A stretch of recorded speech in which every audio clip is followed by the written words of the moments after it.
Hello everyone, I am Sleepy Shoreline and I am here to help you today. I know you use this video to sleep, so before that, like the video and subscribe to the channel. Where are you from and what time are you watching? Now relax and unwind. This is something that happened recently when I was working at Subway. I've worked here for almost a year now, and I work in a subway that I would describe as average. We're not in a super busy area, but we're also not in the middle of nowhere. So one day, at a quiet time in the afternoon, this man came in. I was working behind the counter, and there wasn't anybody else in the store at the time, except for my coworker who was in the back. I'm guessing that it was like 2 or 3 p.m., kind of between the rush of lunch and dinner when it was quiet. So the man walked in and came to the spot where you start to order. When I asked him what he wanted, he said that he wanted one of the $5 footlongs. Right away, the guy did not seem to be in the greatest of moods. I asked him what kind of bread he wanted and started to go towards the breads to get a footlong. But before he answered, I thought I should tell him that the footlongs are not $5 anymore. In fact, I'm pretty sure that the $5 footlong promotion hasn't been around in at least 10 years. When I told him this, the man was not happy about it at all. I kind of thought the guy was half joking when he said it in the first place because it's been so long, but apparently he wasn't. He asked me what the price was, and when I told him, he basically started going on a rant. He said how we always advertised a $5 footlong for so long, and claimed that the last time he went to Subway he had got one. Well, I don't know when exactly that was. It could have been years ago, but we certainly never had $5 footlongs in the time that I worked at this Subway. I told him that I didn't make the prices, I just worked here. He started saying how he was going to call up Subway corporate, and he was going to call my manager and stuff. I really didn't know what the guy's problem was. Finally, he asked me how cheap I was willing to go on the price of the sandwich, as if I was selling something to him at a pawn shop. I told him that I couldn't negotiate the price. I didn't have that kind of power. The man then cursed at me, which made me angry, and I yelled at him to get out. But this only made him more upset. He started ranting again about Subway and me, and ended it by saying that I should be fired. I told him to leave or I was going to call the cops on him. My coworker, who had been in the back, now finally came out to see what was causing the commotion. He also told the man to leave. Finally, the guy leaned into me and said that he would be back for me, whatever that meant. Then he turned and stormed out. It was the craziest thing. My coworker and I talked about the incident for a while. We were just glad that the guy was gone. Soon we got some other customers and went on with the day. It got busy for a while in the evening, and then it quieted down again at night. My coworker left and went home, and then I was alone to close the store. Normally, things would be very quiet in the last hour. So we got probably just one customer in the final hour that we were open that night. Then at 9 o'clock, we were closed. I went over and locked the door, then headed back to clean up before I could leave. As I was doing so, I suddenly heard the sound of someone trying to open the door. I looked up and saw the same man from earlier, who was angry about the $5 footlong. I got a bad feeling when I saw him. He stood at the door and then started loudly knocking on it. He saw me behind the counter and then started to yell at me. I yelled at him to go away and said that we were closed. The man yelled something else, but I couldn't really understand it. Then I went into the back. I hoped that the guy would go away. I did some cleaning in the back area and didn't hear him for a little while. When I came back though, he was still there. Now he was just kind of pacing back and forth on the sidewalk out front. It didn't seem like he was going to leave. I finished up all the things that I had to do and then I was ready to go. But when I did, the man was still there pacing back and forth out front. I knew that he was waiting for me. So at that point, I called the police. I told them the story of the guy and how he was out front. Then I just waited. When the police got there, the man was still out front. They talked to him and eventually got him to leave. After that, I was finally able to go home. Looking back at that situation, I feel lucky that I locked the doors right at 9 p.m. when we closed. The man got there just minutes later. If he had gotten inside the restaurant, I don't know what would have happened. Since that incident, I haven't seen the guy, and I'm hoping that I never do again.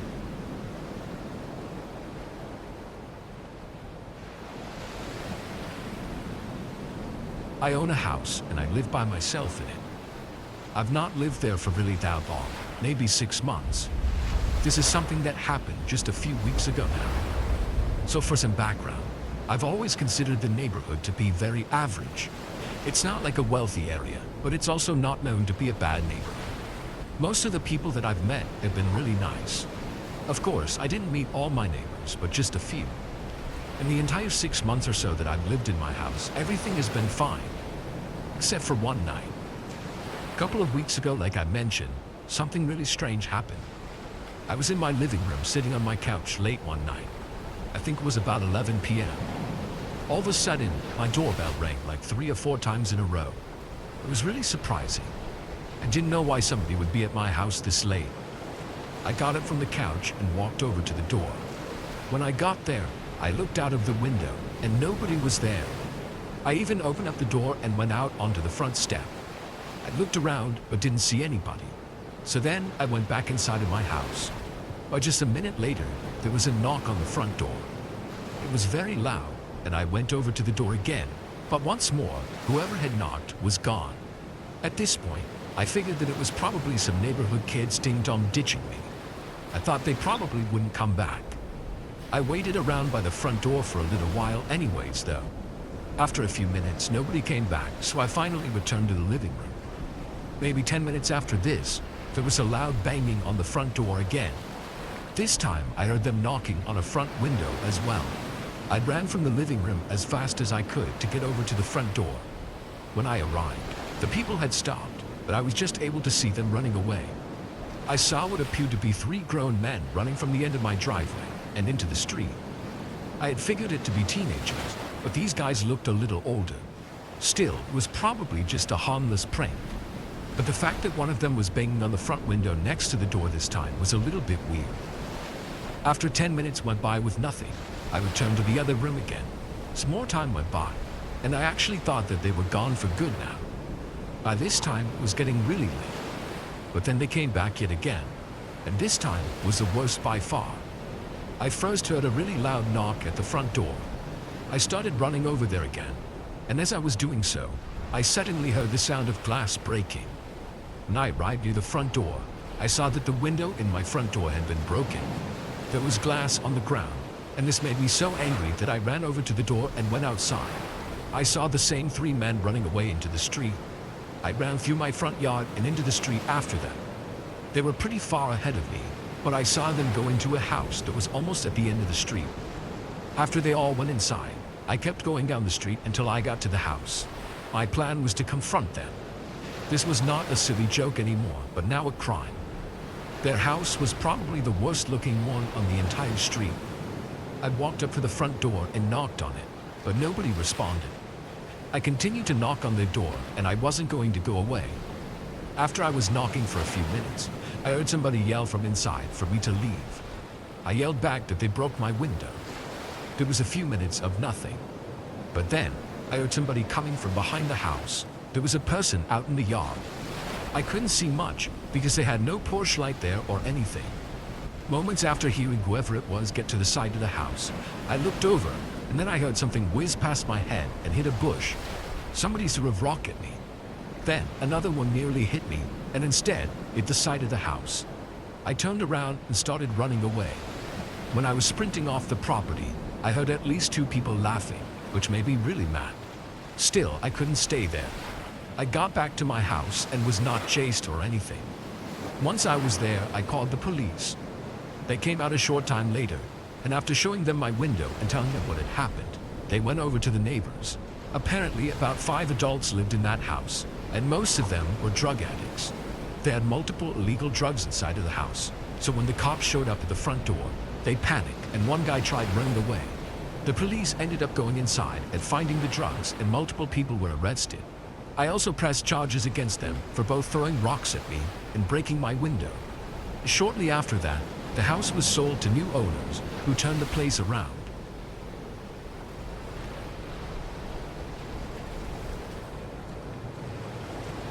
I used to live in this old apartment building.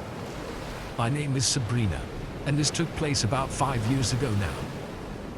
My place had 1 bedroom and 1.5 bathrooms.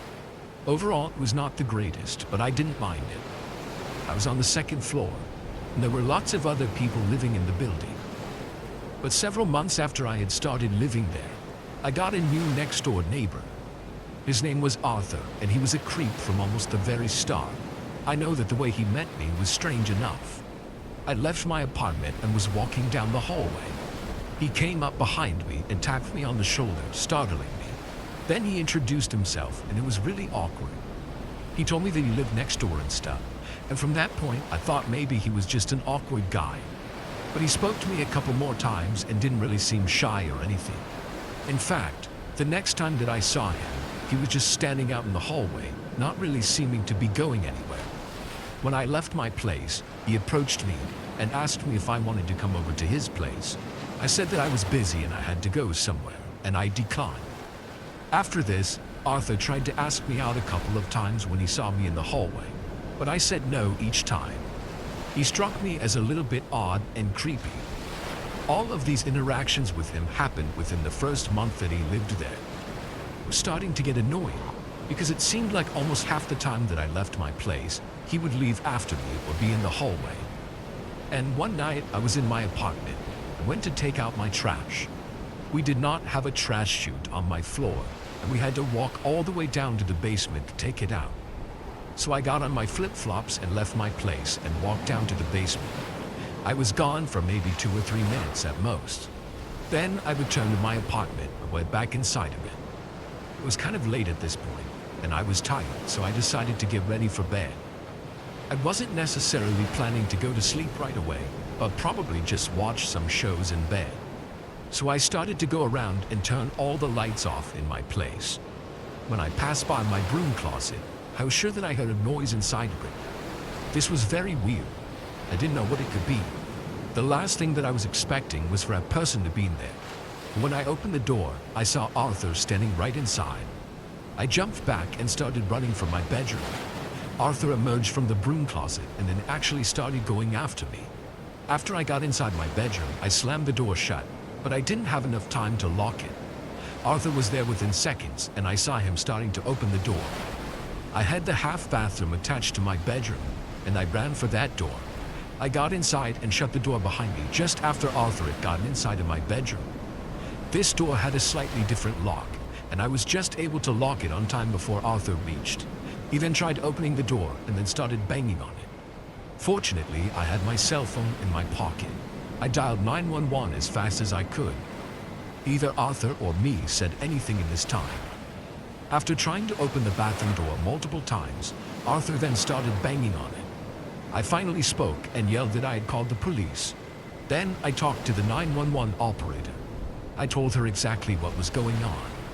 In this time, Arthur finally walked away from the bathroom door. However, I couldn't tell if he had left my apartment or was just in the other room. So I stayed hidden in the bathroom. It felt like forever that I was waiting until the police showed up. In that time, I didn't hear anything. And when they got there, I finally came out of the bathroom. But Arthur was not in my apartment anywhere. I told the police where he lived, which was obviously right next door. But Arthur had left. Eventually, though, the police were able to locate him. Apparently, he had gotten into similar trouble in the past and had a bit of a history. I obviously didn't lock my door when I went to take out the trash that night. Arthur must have just walked right in and hid in my closet. I'm glad that I found him when I did, even though that made for one of the scariest moments of my life.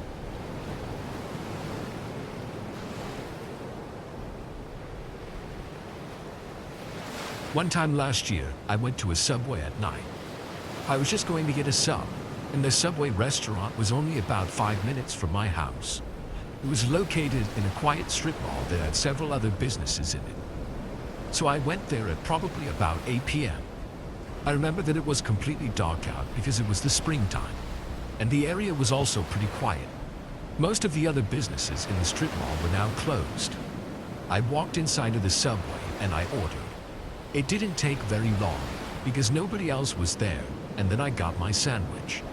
I remember that when I was getting a drink from the fountain, I noticed a man passing by on the sidewalk out front, outside of the Subway. The man was somewhat tall, had shaggy-looking hair, and was wearing a t-shirt and sweatpants. So I remember that he looked in the window at me as he was passing by, but then he continued walking and went out of sight. After I got my drink and stuff, I walked out and I left the Subway. I was starting to walk to my car in the parking lot when I heard somebody approaching me. There were footsteps a little behind me and to my right.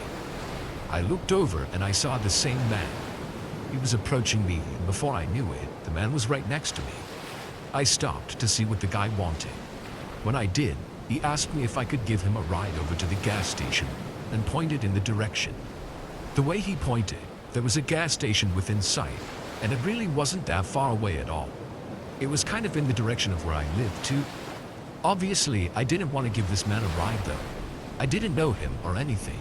So I said to the guy that I was in a hurry to get home. But as I started to walk away, the man followed. He said that it wasn't far, and he just needed to go to the gas station and was meeting a friend there. I finally said yes and told the man that I would give him a ride.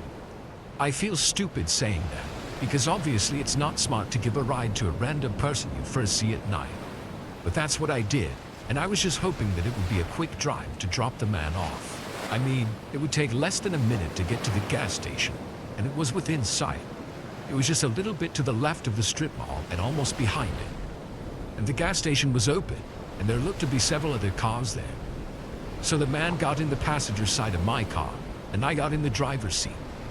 After getting inside, the man was nice and said thank you to me, and said that he was really cold and didn't want to walk all that way.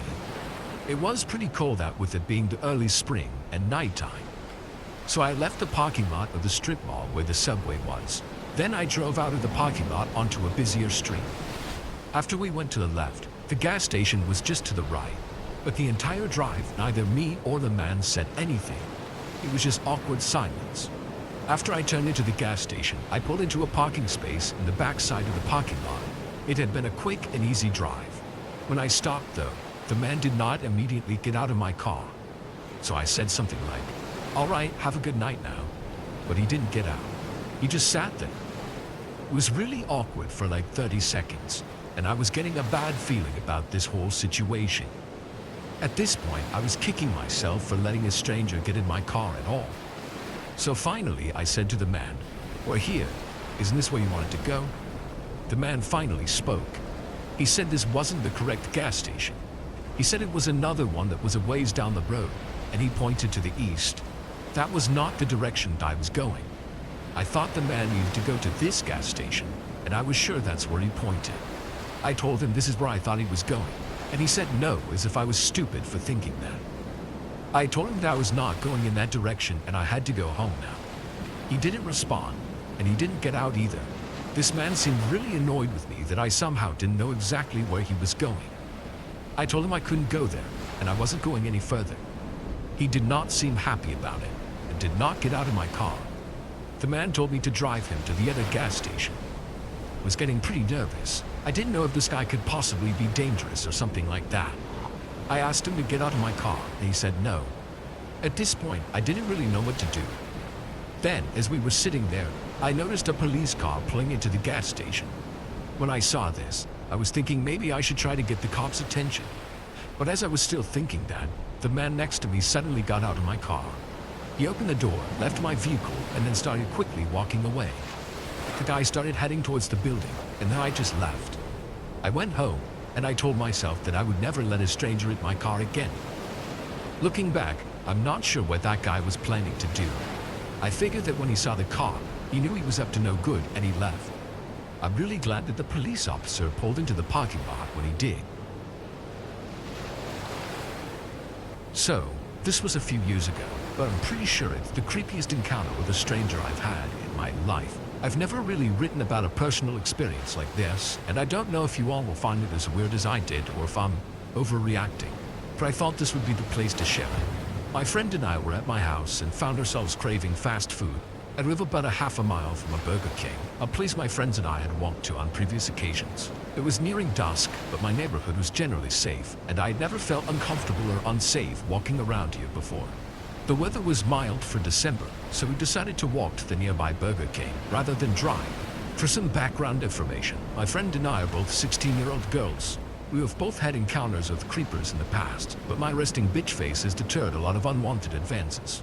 My friend had a pepper spray canister in her purse, though she left it at home, I guess because we were so comfortable in my neighborhood that we didn't think anything odd would happen. When we arrived at the Burger King, it was oddly desolate for dinner time.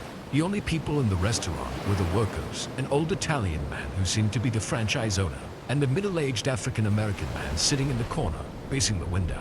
The way the building is set up, you order your food around the corner from the seating area, and those at the cash register cannot easily see those seated in the restaurant.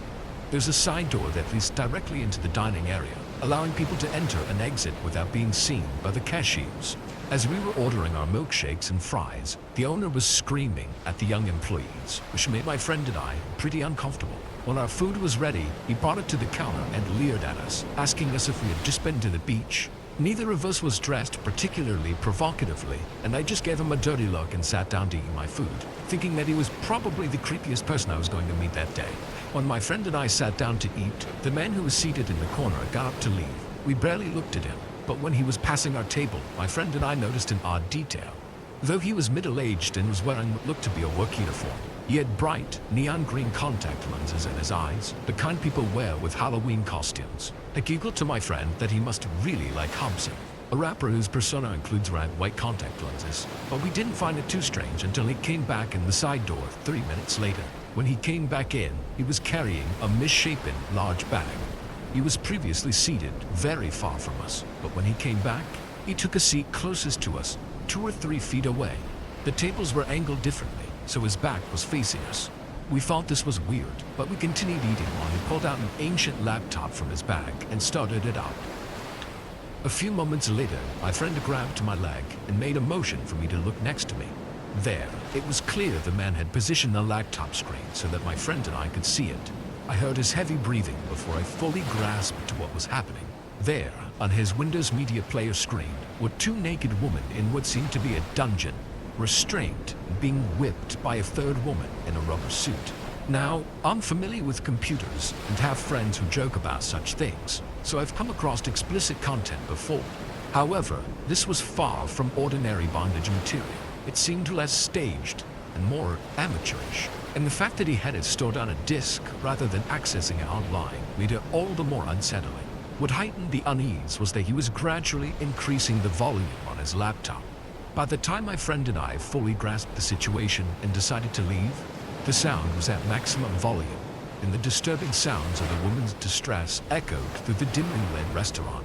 Of course, while this was happening, the manager was still yelling at his employees, and they were completely oblivious to what was going on. My friend and I didn't stop to tell them what was happening, and we booked it out of there, running across a busy intersection.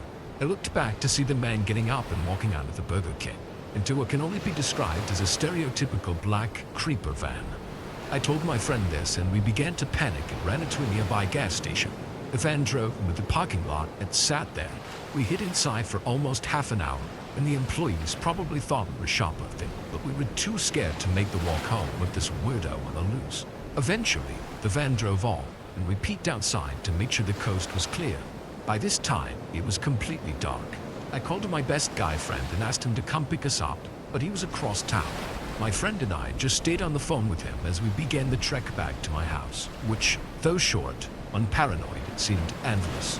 When we got home, we speculated on the man's intentions and thanked our lucky stars that he didn't grab us on our walk back. Sleeping proved difficult for me that night. The man's unsettling green eye and his ominous black van haunted my dreams. It really sucks not feeling safe in your own neighborhood. I think it was probably exciting for him to scare young girls, and his behavior might have been a form of exhibitionism. If any of you have experienced something similar, or know about instances where individuals forced others to watch explicit content in public, I'd appreciate hearing about it. This entire experience has left me thoroughly puzzled. This happened to me and my wife a few months after we moved into a new place.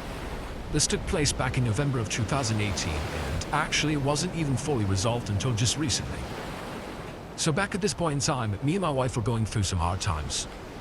I was making money through some slightly illegal means and had actually gone to jail for 9 months.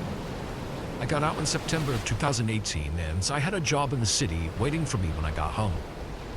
Now, when I got out of jail, my wife was living with her mom about an hour away from the city. She knew we had to find somewhere to live close to both of our jobs that were downtown in the city that we were moving to. Since we were starting all over after the legal fees, lawyers, fines, and other assorted debts, we knew we could only afford something super cheap that would let us pay week to week instead of having to pay security deposits. and monthly rent up front. We found a boarding house in our city and checked it out. There were 4 rooms in the house with a shared kitchen and bathroom for everyone. We moved into one of the rooms.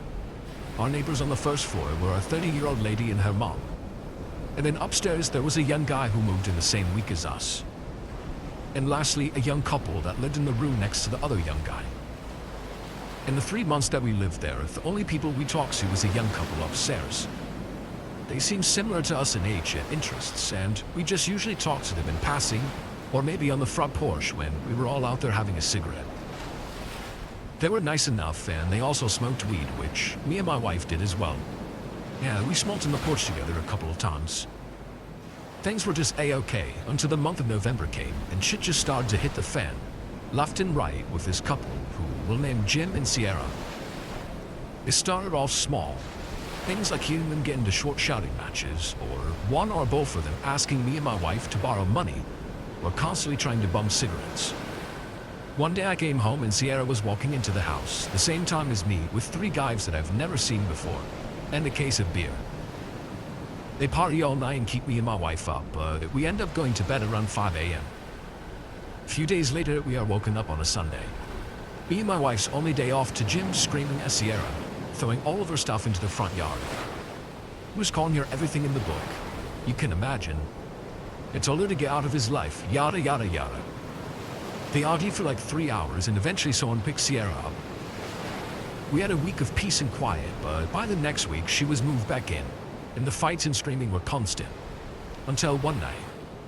It was a Tuesday night, the day before my birthday. Me and my wife worked that day and just kind of lounged around after work. My wife and I ended up smoking some weed around 1 a.m. and we put in a movie to giggle at all night. The whole time we were watching this movie, we could hear Jim and Sierra screaming at each other. We could hear them stomping around as they moved around upstairs in the room right above our ceiling. It went on the whole movie, it seemed like. After actually making it through the movie without falling asleep from smoking too much, we both noticed that Jim and Sierra had finally stopped fighting. We both wanted to take advantage of the quiet, and we laid down and cuddled up to sleep, so we had to go to work in the morning. I was woken up in the middle of the night by my wife, who was shaking me and looking off toward my side of the bed. I was so tired and out of it that I thought maybe she saw a big bug and wanted me to kill it. I turn over to get up, and when I do, there is a man standing next to my bed, hunched over my nightstand going through my drawer, and the man has an empty milk gallon in his hand. After rolling over and us locking eyes, he stood up from his hunched position and was just staring at me. I kicked my feet out onto the floor and I sat up on the bed as he started backing up slowly, one step at a time. At this point, I finally realized that it's Jim in our room going through my stuff, holding an empty milk gallon. Now, like I said, I was still pretty out of it and just calmly said to him, "What's up, Jim? Why the hell are you in our room, bud?" After a few seconds, Jim asks, "Can I borrow your guy's car, man? Or can one of you take me down to the gas station and back real quick?" Thank goodness for my wife, who was finally fully awake, unlike me, who said, "What? You broke in our room to borrow our car? No, you cannot borrow our car after you broke into our room at 4 a.m. Now get the hell out of here, you freaking weirdo." Surprisingly, Jim leaves, but he doesn't just leave. He sprints out the front door and starts running down the street towards the gas station that he asked us to take him to. Looked at my wife, and before we can even say anything to each other, our other neighbor from upstairs comes down and says that Jim and Sierra were fighting worse than he had ever heard or saw, that he hadn't heard any noise coming from the room for about an hour. My wife, who was feeling protective of a fellow female who had to endure similar abuse in the past, told me and our neighbor to go upstairs and check on her. So we go upstairs, and the door to Jim and Sierra's room is shut, but not locked. I knocked and shouted for someone, and there was no answer. Standing side by side, me and my neighbor turned the doorknob and pushed the door open. In the back wall of the room, Sierra was laying on the couch, face up. We also noticed that the floor and ceiling had been hacked up, almost like someone was trying to get inside of the floor and ceiling for some reason. Me and my neighbor walked over to the couch, thinking that Jim had knocked her unconscious.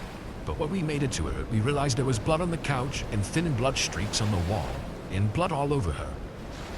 I can't speak for my neighbor, but as soon as I looked at her, I thought, she doesn't have a face.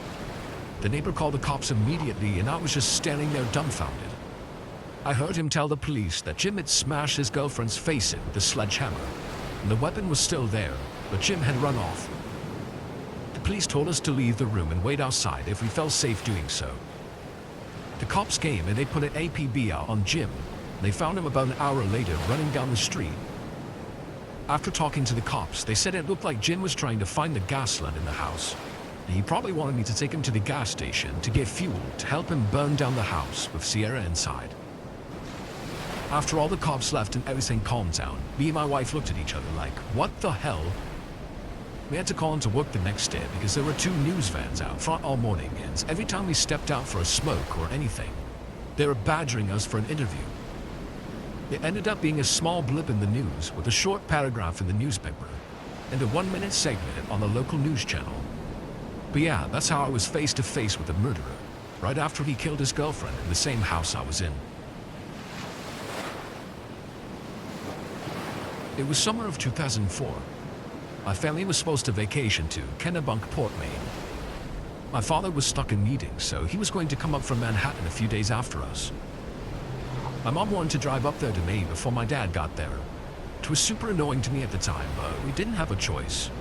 And my brother, sister, and I lowered into the car and started the drive. I was about 14 at the time.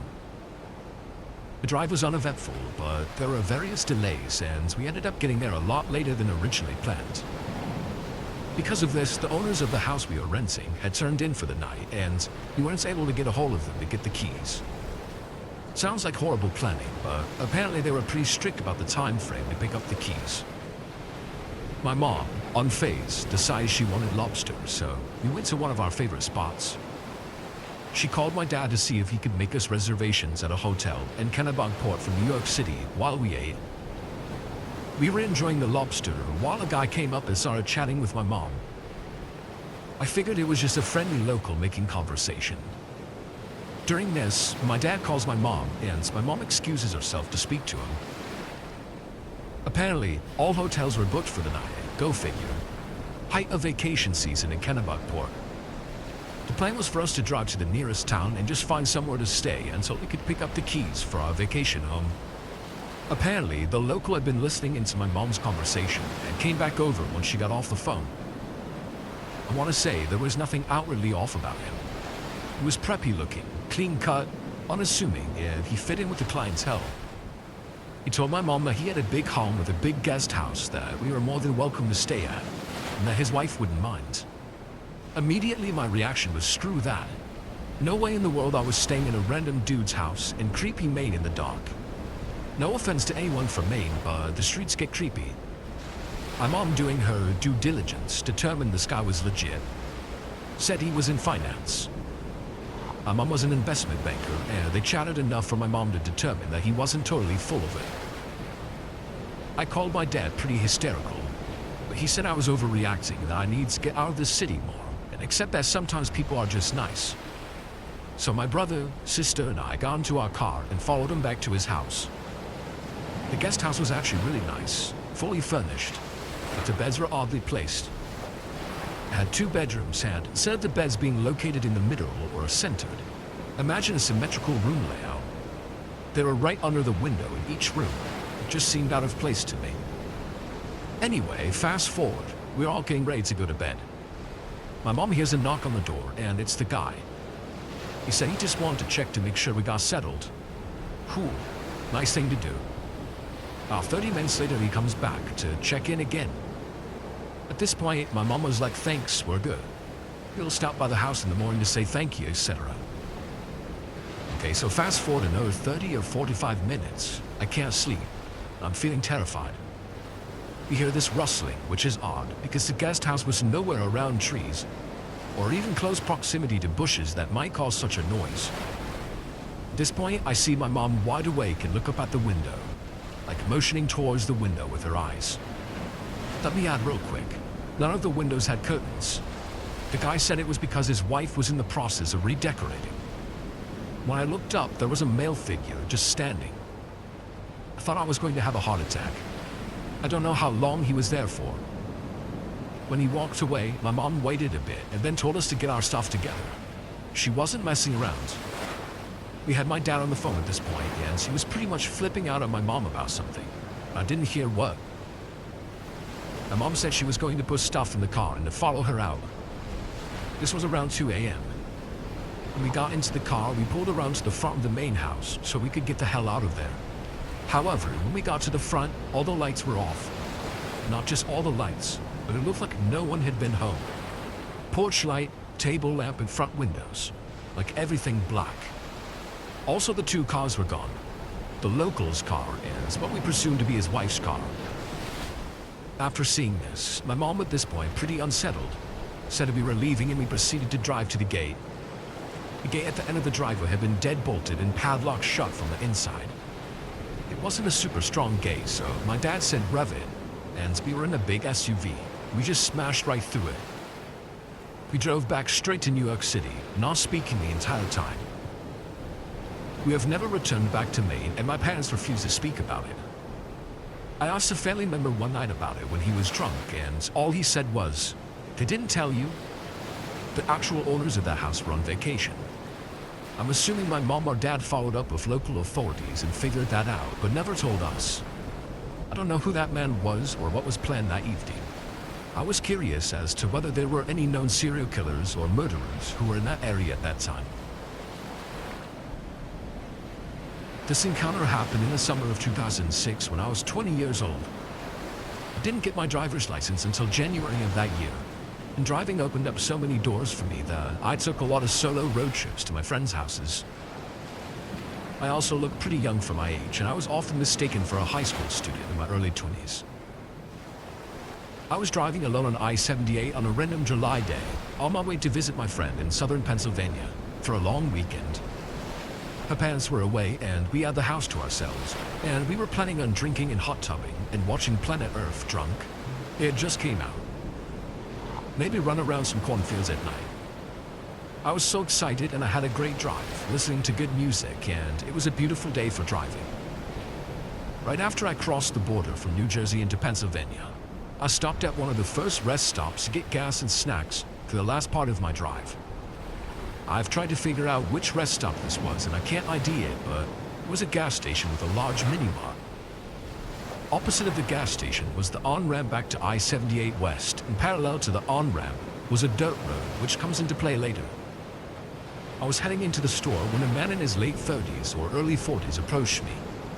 He was a stocky guy, decently tall. I'm 5'1". He had on a plain black tee and jeans with dark brown hair and a mustache and goatee. He had just come out of a black pickup truck parked a few spaces away from my car. He had a super intense gaze and immediately creeped me out. He just had a crazy energy about him. I don't really get bad vibes from people that often, but this was just strange. He stood too close, with his gaze crazy and direct and focused. His word choice was strange. He immediately set off all of my alarms. He asked if I was from the area, despite my Connecticut license plate. He even asked where I was headed and if I knew of anything fun to do, because he had plans later and time to kill beforehand. He invited me to go play mini-golf or watch a movie with him. I truthfully didn't answer any of his questions, and I declined his invitation to hang out with him. And I told him I didn't know the area that well, and I walked away towards the store. I was blown away that he asked me to go somewhere with him. It was so random and uncomfortable. As I was walking away, he actually screamed out, "You're gorgeous." And the volume and tone made my hair stand on end. It was super aggressive and inappropriate, and he even startled a family that was walking out of the store. It was that loud. He came into the store shortly after, and he was just staring at me, so I went to use the bathroom, and I stayed in there for at least 10 minutes, texting my friend about this creep. When I came out, he wasn't in the store anymore, thankfully, so I took my time buying drinks and snacks. Sour Bright crawlers and trail mix being my obligatory road trip food, and I went out to gas up my car. I was relieved his car was gone, and I started thinking about the rest of my drive and getting excited to see my friends. When I pull up to the road to get back on the highway, though, I hear someone persistently honking his horn, and I see this creep show on the dirt road parallel to the on-ramp in his truck honking and shouting and waving at me to drive over to him. He was directly facing the gas station and had been waiting for me to pull up. I immediately freaked out and jumped on the on-ramp back to I-78. He pulled onto the highway after me and I caught my friend extremely scared. I drove so fast and probably dangerously, and looking back, I'm lucky that I didn't get into an accident, but I just didn't know what to do. He didn't follow me for that long, and I think after a few exits he finally pulled off. My friend and I had a backup plan that if I saw his car again, she would direct me to a police station the next town over from her house, instead of me going directly there and leading some freak to us. I didn't see the car again. It went to my friend's, but the last hours of my drive I was extremely tense and anxious. I remember checking my mirrors often for this black pickup truck. It all ended well. I got to my friend's house safely and we had a nice weekend. The encounter was definitely creepy, but over the years I didn't put much thought into it. A few years ago though, in 2014, I was talking with another friend who was big into serial killers, and I mentioned my encounter jokingly, suggesting that this was a serial killer I had met, and told her my experience. She was fascinated and she wanted to Google active serial killers in Pennsylvania area at the time. The first hit was for Adam Leroy Lane, and he looked almost exactly like the man I met back in 2006. It could have been my mind filling in the blanks, but the basic characteristics, 40s, tall but stocky, brown hair with mustache and goatee, and the time and area all match. In my memory, he was a little bit slimmer than the pictures, and it was 2006, not 2007, when he was actually convicted of murdering women. Still, it's an odd coincidence, and one I've never forgotten. I recently remembered this. It's one of those memories that isn't extremely terrifying enough to remember, but it's eerie enough to stay in your mind for a good while. I'd say I was about 13 years old when this happened. At the time, I lived in a small town, and this girl a few years younger than me had gone missing. The situation was really distressing. They discovered her lifeless body, but it seemed she had undergone torture prior to her passing. It was a huge deal, and obviously, it made parents paranoid about who they let be around their children. So, back to my experience. My mom took me to a Burger King close to our apartment. We would go there on the days when she was too exhausted from work and lacked the energy to cook. On this particular day, she went to place the order while I settled into a booth, idly toying with the paper for my straw. And that's when a man entered and approached me. It was as if when he entered the establishment, his eyes were scanning around until they fixed on me. Then he made his way over to where I was seated. I can't say for certain, but I don't believe he was homeless. Perhaps he was. He had this odd smell to him, and his clothes were ripped and dirty. He kept his hands buried in his jeans pocket and kept moving them around and swaying back and forth while standing and looking down at me. With that unsettling smile, he kept smiling. He started talking to me, and I remember that he had that kind of voice that makes you feel gross. He just kept staring at me, and while staring, he randomly started talking about the girl who went missing and was later found dead. It wasn't like a casual topic to talk about, especially with a 13-year-old girl. This started to creep me out even more. And on top of that, there was a certain gleam in his eyes that suggested he found the whole thing exciting, both the event itself and discussing it with a young girl. He went into detail about how he had heard that the circumstances surrounding the girl's situation were related to matters of sexual nature.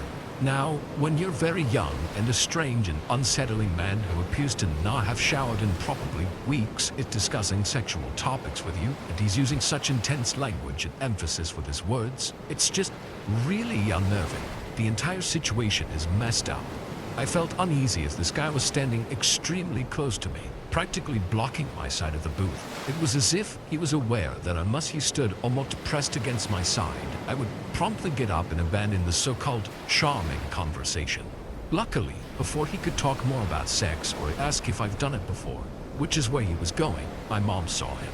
She came over and asked him loudly what he wanted and why he was talking to me. He looked surprised, stepped back really quickly, and laughed. Some workers rushed down after him to check who he was and what he looked like because they didn't know whether to call the cops or just make sure he never came again. I was really shaken up, and my mom was freaked out too. She said she was gonna buy me mace and stuff to stay safe after that. After that happened, I was always worried I'd run into him again. Small town life, you know? A few times I thought I saw him riding a bike when I'd be in the car with my mom. Another time, I think I saw him in a store we were in. But I was young and scared, so I'm not too sure if it was really him. I was out camping in a familiar part of the forest near my city. My city is small and honestly has not much to do, so camping is the one thing I found that I really enjoy doing. I'm not a big fan on hiking though. I prefer the more relaxing aspects of camping, like sitting by a fire and having no responsibilities. The trail I went on was one I'd been to plenty of times. It was only a 30-ish minute walk from the parking area, and the campsite was right by a lake.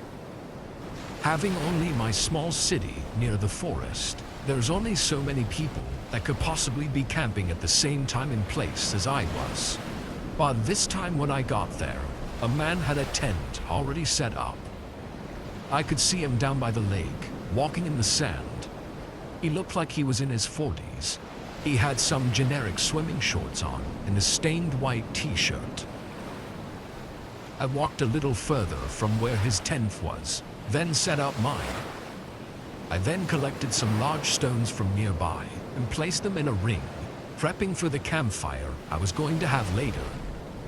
As I did, I noticed the man looking at me. Not just like a glance though. He was standing down by the lake with his body turned completely toward me and was watching me. I tried to ignore it, but every time I looked back, he was in that same spot and still staring at me. It got really creepy, so I ended up waving at him to see if he was maybe wanting to say hi or something. But after I waved, he turned around and continued walking along the lake. Whatever that was, I didn't like it. It gave me an uncomfortable feeling about that guy, so I tried to keep an eye on him. For a while, nothing else really happened. But after 20 minutes, he walked away from the lake and into the forest behind his tent. I thought there might have been a trail back there, or he could have just been walking around. But whatever the case, I was just glad he was gone for now. I put my chair down by the lake and relaxed. I was down there for an hour or so before picking my chair back up and moving it back to my tent. The sun was setting, so I lit up my campfire. As I sat there and looked around at the forest, I suddenly spotted something. Far out, there was a shape next to one of the trees. I squinted, trying to get a clearer view. All I could make out was what looked like a white shirt. It was that guy again, and he was just standing far behind my campsite and staring in my direction. Now this was getting really creepy. How long was he watching me for? I moved my chair to the other side of the campfire so that I was now facing him, just so I didn't lose sight of him. He stayed there for a good 30 or 40 minutes, watching me from far out in the forest, before it started to get dark out. The shadows everywhere started making it hard to see him anymore, and after a while, I couldn't even make out his shape. I could only look in the general direction he was in. Yet with my campfire lighting up my sight, I knew he could still see me. Knowing he was still out there staring at me, yet not being able to see anything, I started getting really anxious. I mean, what the hell was this guy doing? He had a tent here, like he was camping, but in the hours that I'd been here, I never once saw him go to it. With everything getting to my head, I debated packing up and leaving, but at this point, I was worried the guy would follow me out. So, I sat there and tended the fire, making sure it didn't go out, and I just waited. Several long, tiring hours passed, and I didn't see anything. He never came back to his tent, or came close enough for me to see him. When the sun started coming up, I looked all around and saw no signs of him. I packed up my gear and booked it back to my car. It's hard to know that guy's intentions. If I hadn't stayed awake and been cautious of him from the start, who knows where I'd be right now. I go camping with my dad every summer. He's done it his whole life, and recently I've gotten into it as well. I'm 16, and last year my dad and I went out on our seasonal camping trip. We found the spot online together while looking for a new camping area to try out for the summer. There's no pictures of the area, but the map was easy to follow, and the description of the trail was that it was easy and uncrowded. We set out on Friday morning, parking on the side of the road and beginning down the trail. After the first quarter mile, it was clear that the description wasn't very accurate. It was pretty steep in some parts, and a lot of the trail was muddy or overgrown, which made it actually really hard. Already being there though, we just pushed through and eventually got to the campsite. It looked no different than the woods on the trail that we had been walking on for the past 2 hours. There were trees everywhere and just a plot of overgrown grass to set our stuff up on. No cool views or anything. We pitched our tents and made lunch. My dad was a bit of a talker, so the rest of the day we were just in conversation. Once the sun was starting to set, we walked around the trees near the campsite and collected some dry sticks to make a fire with. In the middle of us talking though, we were interrupted by a loud voice behind us. We both stopped talking and spun around. The woods were suddenly quiet again, and we didn't see anyone there. It sounded not too far away though, like maybe a mile out. Neither of us said anything for 30 seconds, just staring at the trees and trying to spot any movement. Then it came again. Someone, a man's voice, yelling. It sent chills through me. There was a pain and harshness to the scream, like they were in trouble. I looked up at my dad, who looked really conflicted and worried. He turned me around and led me back to the campsite, quickly starting the fire.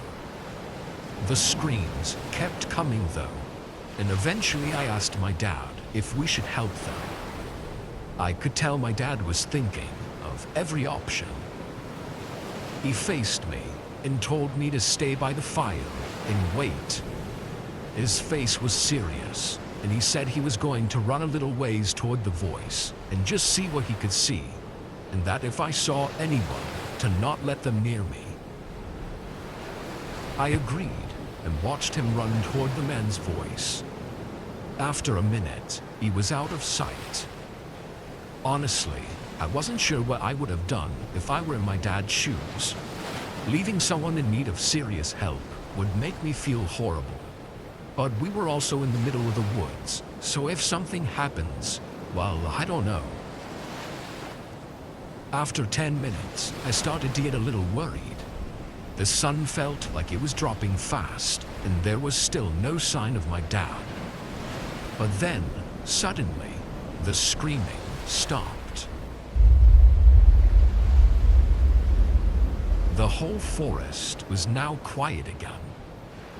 I wondered if my dad had found him and was helping him, or if something else happened.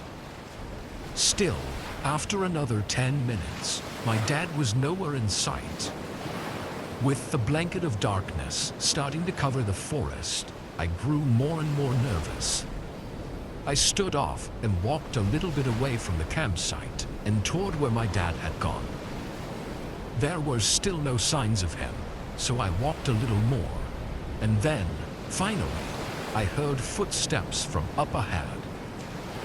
I still couldn't see anything, but as the sound of his steps started getting closer and closer, an eerie, almost disturbing feeling came over me. Then, just before I thought they would come into my sight, a voice to my left called my name. It was my dad, running toward me and yelling at me to go back. There was urgency and worry in his voice, so I hurried to the campsite, and my dad followed behind me. He quickly packed the essentials into his backpack. The look on my dad's face is something I still remember vividly. It was complete fear and distraught. We left the tents and ran for the first mile, then fast walked back to our car. On the drive home, I asked him what he saw out there, who the man was, and why he was screaming. My dad said nothing. Even to this day, he never brings it up or says anything of what he saw. Every time I so much as mention that day, his entire demeanor changes and his face falls flat. So I just stopped asking. All I can think about now is those footsteps that I heard walking toward me, and what would have happened if my dad hadn't shown up in time.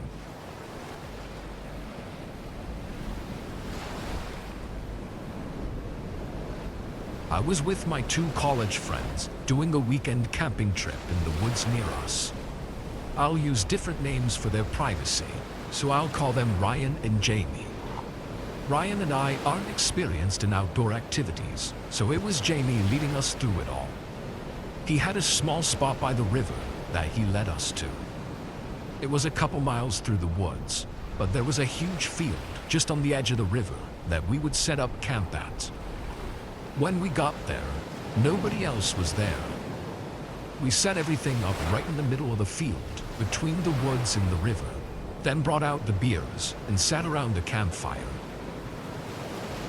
A little while after getting there, I happened to see some people out by the tree line. They looked like hunters, having dirty clothes and backpacks, like they were blending into the woods, but I didn't see any rifles. They were pretty far though, so maybe I just couldn't see them. I pointed them out to my friends, but Jamie had a puzzled look. He said hunting in these woods was illegal, and it wasn't even hunting season anyway. He seemed really concerned that they were out here. Ryan joked that he was taking it too seriously, and we went back to our random conversations. A few more hours later, we agreed to call it a night. The sun had been down for a while at this point, and the hike had really worn us out. We all went into our tents, but not being used to it, I found it really hard to fall asleep. Something about being out in the open, in a tiny tent, and laying on a thin blow-up mattress just had me feeling off. I must have laid there for a whole 2 hours, and at that point, I was just hoping I could at least get a few hours of sleep. But then something instantly made me wide awake. Footsteps coming toward our tents. At first I thought it had to be Ryan or Jamie, probably coming back from using the bathroom, but I swear I would have heard them unzipping their tent and walking out. Only a few seconds later though, I realized there were more than just one set of footsteps. There were 2 or 3, maybe even more, all walking in a line. I looked at the thin wall of my tent, thinking I should be able to see their lights coming toward us, but there weren't any lights at all. Surely whoever was out there had to have seen our tents set up in the middle of an open field, and nobody in their right mind would just walk past us like this. I didn't know what to do though. I just pretended to be asleep, quietly listening to them getting closer. The line of people came probably just a few feet from us, walking right past our tents. As soon as they were far enough away, I quietly unzipped my tent and looked out. Just when I did, Ryan unzipped his tent too. We both looked at each other with alarmed faces, then looked out at the group. They were barely visible, but definitely still walking away. I slipped out of my tent and opened Jamie's, waking him up. Both of us explained what happened, and surprisingly, he seemed even more horrified than either of us. Likely because he'd been camping plenty of times and knew how odd this was. We started packing up our stuff, feeling way too uneasy to stay the rest of the night. While packing, Jamie suddenly told us with a shaky voice to hurry. We looked up at him, then followed his gaze. In the tree line, the group of what now looks like 5 or 6 people were standing and looking over at us. My adrenaline was pumping now, and I shoved everything into my bag, and we all sprinted for the trail. We left our lights off to hopefully not be seen, so the rest of the walk we were barely able to see anything. Luckily we made it back, but what that group is doing out there is unknown. Based on everything though, I don't think our encounter with them was any sort of accident.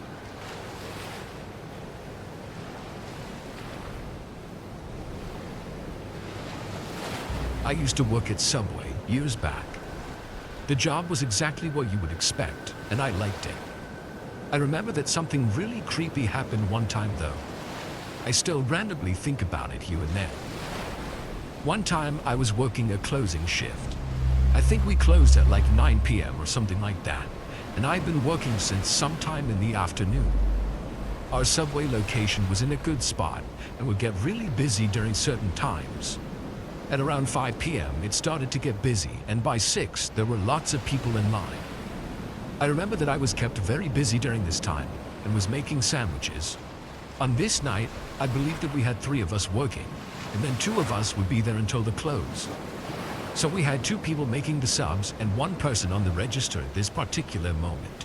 Still, even with this, the line was kept somewhat long for quite a while. I remember that the restaurant was overall crowded, but I looked up and I noticed this guy in line that was just staring at me. It wasn't like he was just looking at me or in my direction, but intensely staring at me. I did not recognize the guy, and I didn't look at him for very long before looking away. Then I focused back on what I was doing. Sometime later, maybe like 5 minutes, I looked up again randomly, and I noticed the guy still staring. I looked away again and was not looking forward to when it would be his turn in line. However, like 10 minutes at least went by, and I didn't have to make a sandwich for the guy. After a while, I looked around, and I noticed that he was not in line anymore. But unfortunately, he was still inside of the restaurant, and he was still staring at me. I just looked away again and went back to work. We were all so busy that I didn't have time to point him out to a coworker or anything. I barely had time to wonder why this guy was staring at me. I just knew that I didn't know who he was or why he was looking at me. Finally, a while later, things quieted down a little bit. I realized a man was still there, and I decided to take my break. So I went into the back for a while, and when I came back out to work, the man was gone. I thought that was the end of it. At that point, I only had a couple of hours of work left. Things were very quiet for the rest of the night. There were a few customers here and there, but not many. It was just me and another coworker that were there until close. At probably like 20 or 30 minutes before closing time, I remember that the guy was back, but this time he was outside of the restaurant. There are big windows at the front of the Subway, and the guy was staring right inside. When I noticed him, I got so creeped out. During this time, I was alone behind the counter, and my coworker was in the back. The man outside was just staring at me like before, and this was several hours after he had last been there. I was so creeped out by this that I went into the back to get my coworker. When we both came out, the man was gone. We closed up a short time later without getting any more customers. Then when we left, I looked around the parking lot for the guy in case he was staring at me someplace else, but he wasn't. I didn't notice him, and we left after that. I was a part-time employee, so I did not work every day, and I remember I don't think I worked for the next few days after that. When I returned to work, I did not see the guy again. I still don't know who he was or what he was doing. Keeping some of these details vague because I seriously don't want the host to find out that I published this story. I don't think they would approve. Hope that is alright, and I'll try to make it as comprehensive as possible. I spent a year studying in Mexico recently, and as you do on exchange, I tried to travel as much as I could. Between the semesters, there is a big break, and me and my buddy that I spent the most time with during the exchange decided that we go on a longer backpacking trip through Mexico together. We had a rough plan on where to go and what we wanted to see, but we hadn't even booked our flight back yet, nor were we sure from where we would take it from. We wanted to keep it flexible. We had an amazing time, and a few days before our trip ended, We finally decided we would take our flight from a city that was close and had really cheap flights, but the city itself didn't really have anything to offer. Then on Airbnb, we found a room very close to the airport in a house with a pool, and we thought we'd just treat ourselves to a relaxed pool day at the end of the trip. It turned out that the hosts were a family. The husband was Mexican and the wife was from Europe. Could even speak our native language. So we arranged that we would take a bus to the airport and that they would pick us up from there. When we finally arrived to the city, it was already dark, and the bus driver refused to drive us to the airport since it was not directly on his route. So he just dropped us off on the highway. That was already a pretty shitty situation to begin with. Staying with our backpacks at the side of the road, in the middle of nowhere and a not-so-safe city of Mexico. But I called the host and sent them our GPS location. And they say no problem and that they will come get us. So the husband came to pick us up, and it was a very uncomfortable situation getting into the car with a stranger in the night, in the middle of nowhere. It also didn't help the guy looked like Danny Trejo without a mustache, and as I tried to make small talk with him, he only gave monosyllabic answers or straight out ignored me. Well, he's just not a big talker, I thought, and I hoped we would arrive soon. Looking back, I can see a million red flags, but for some reason, at that time, we just didn't see them. Either we were too tired, or to be honest, we didn't really have any other choice than going along anyway, so. But yes, we arrived, and that should have immediately set alarms off. We were in the middle of nowhere. There were fields with sheep and goats around, and all of a sudden, a gravel road branches off from the paved road. And along that gravel road, there are about 6 huge mansions. All with 2-meter walls around them, topped with NATO fence huge gates and at least 2 gigantic guard dogs per house. When we entered their house, we were greeted by the wife, a bubbly middle-aged woman that was very talkative but pleasant. She had actually cooked dinner for us, and we ate while exchanging small talk. The husband just sat at the table not saying a single word. After dinner, we more or less went directly to bed because it had gotten late, and we were tired from a long day. The next morning, we saw that the weather was not that good, so we decided to go into town and just see a few touristy things it had to offer, instead of spending it at the pool. When we came back, it was already dark, but we decided to jump into the pool anyways to cool off, because it was really hot and humid. The wife joined us, and at some point, my friend made the mistake to ask how they were able to afford such a house. It didn't really match the price range of the jobs they were telling us that they were doing. And she deflected a bit and added that her husband was very handy, because he had grown up in the streets and basically built a house himself. We realized that it was maybe not the best topic, and we broke the conversation off. That was the last day of our trip, and we had our flight back home early in the morning. We still had some weed left that we had brought on the trip, and we thought it would be nice to smoke one, since it was our last night. But as this was a family home and they had kids around, we thought it would be better to speak to our house if they would mind. So later in the evening, we asked the wife if it would be okay if we smoked on the property, which for some reason she found quite amusing and started laughing. She shouted to her husband, who was lying on the couch watching TV. "My love, the boys asked if it would be okay if they smoked some weed. What do you think?" And he just laughed but didn't give an answer. He looked at her with a dumbfounded expression as she told us, "Sure, just go ahead." So we went to the terrace and started smoking our joint. Later, they joined us and we just had a chat. And this is where things got really fucked up. For some reason, they started asking all sorts of questions about the weed. Where we got it, how much it was, where we got it from, and how much we would have to pay for that back in Europe. They just seemed way too interested in the weed, and at one point, the wife just nonchalantly revealed to us, yes, we thought about doing that as a source of income, selling weed, but too many people die doing that, because the cartels don't like that. Actually, my husband used to kill people for doing that. I immediately felt sober. Did she just say, and as if he read my mind, her husband added, "Yes, when I was about 16, I killed a lot of people for the cartel for money." And he said it in a tone as if he had just used to mow lawns when he was a teenager. I still thought I must have misunderstood, so I texted my friend who was sitting across the table from me, trying not to make eye contact, because I knew we would freak each other out. He confirmed that I had indeed understood right. We discussed what we should do and agreed that there's no immediate threat and that we should just stay. We don't have anywhere else to go anyways, and it's already late. But things got even crazier. We tried to keep our composure and not completely freak out while still making conversation with our hosts. A few minutes later, though, the husband got up and went inside to get something. And he came back with a literal kilo of weed, pressed into a brick. He proceeded to break bits off the brick and roll them into a joint that would probably have knocked out Snoop Dogg. It was about the size of my thumb, and I guess it had about 2 grams of weed in there.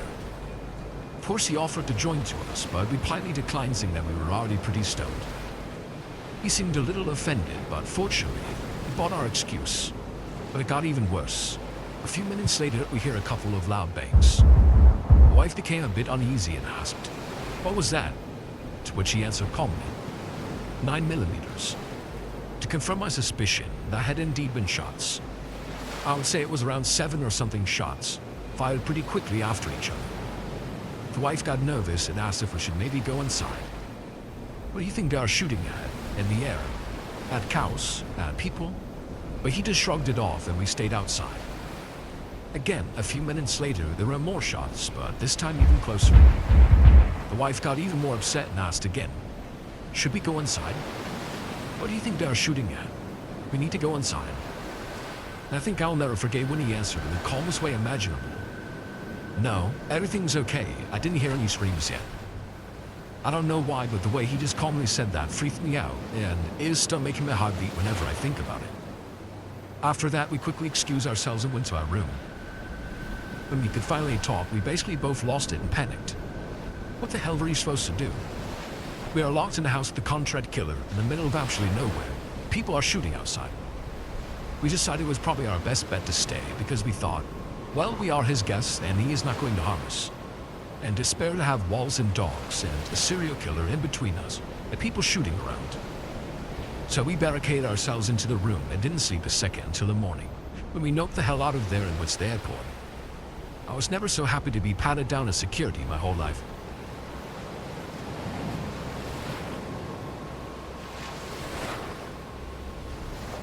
Growing up, I lived with my emotionally and mentally abusive helicopter mom, and misogynistic stepdad and my brother. When I turned 18, my grandparents were kind enough to let me move in with them since they lived so close to my college. This was my way out, away from that clown show at home, and I was incredibly grateful for them. I sometimes wonder if my parents hadn't been so hard on me, if this would have ever even happened. But I was an adult and I made these decisions. Luckily, I learned from them. Once I was free, so to speak, and I had much more freedom, I naturally started to rebel a bit more while I was trying to find my way. I rebelled in everything from clothing, music, tattoos, and even dating. Specifically, I wanted to date the most out there person to prove a point, I guess. If I could go back to my 18-year-old self, I would punch myself in the face for these decisions. I was on a local MySpace forum when I saw James.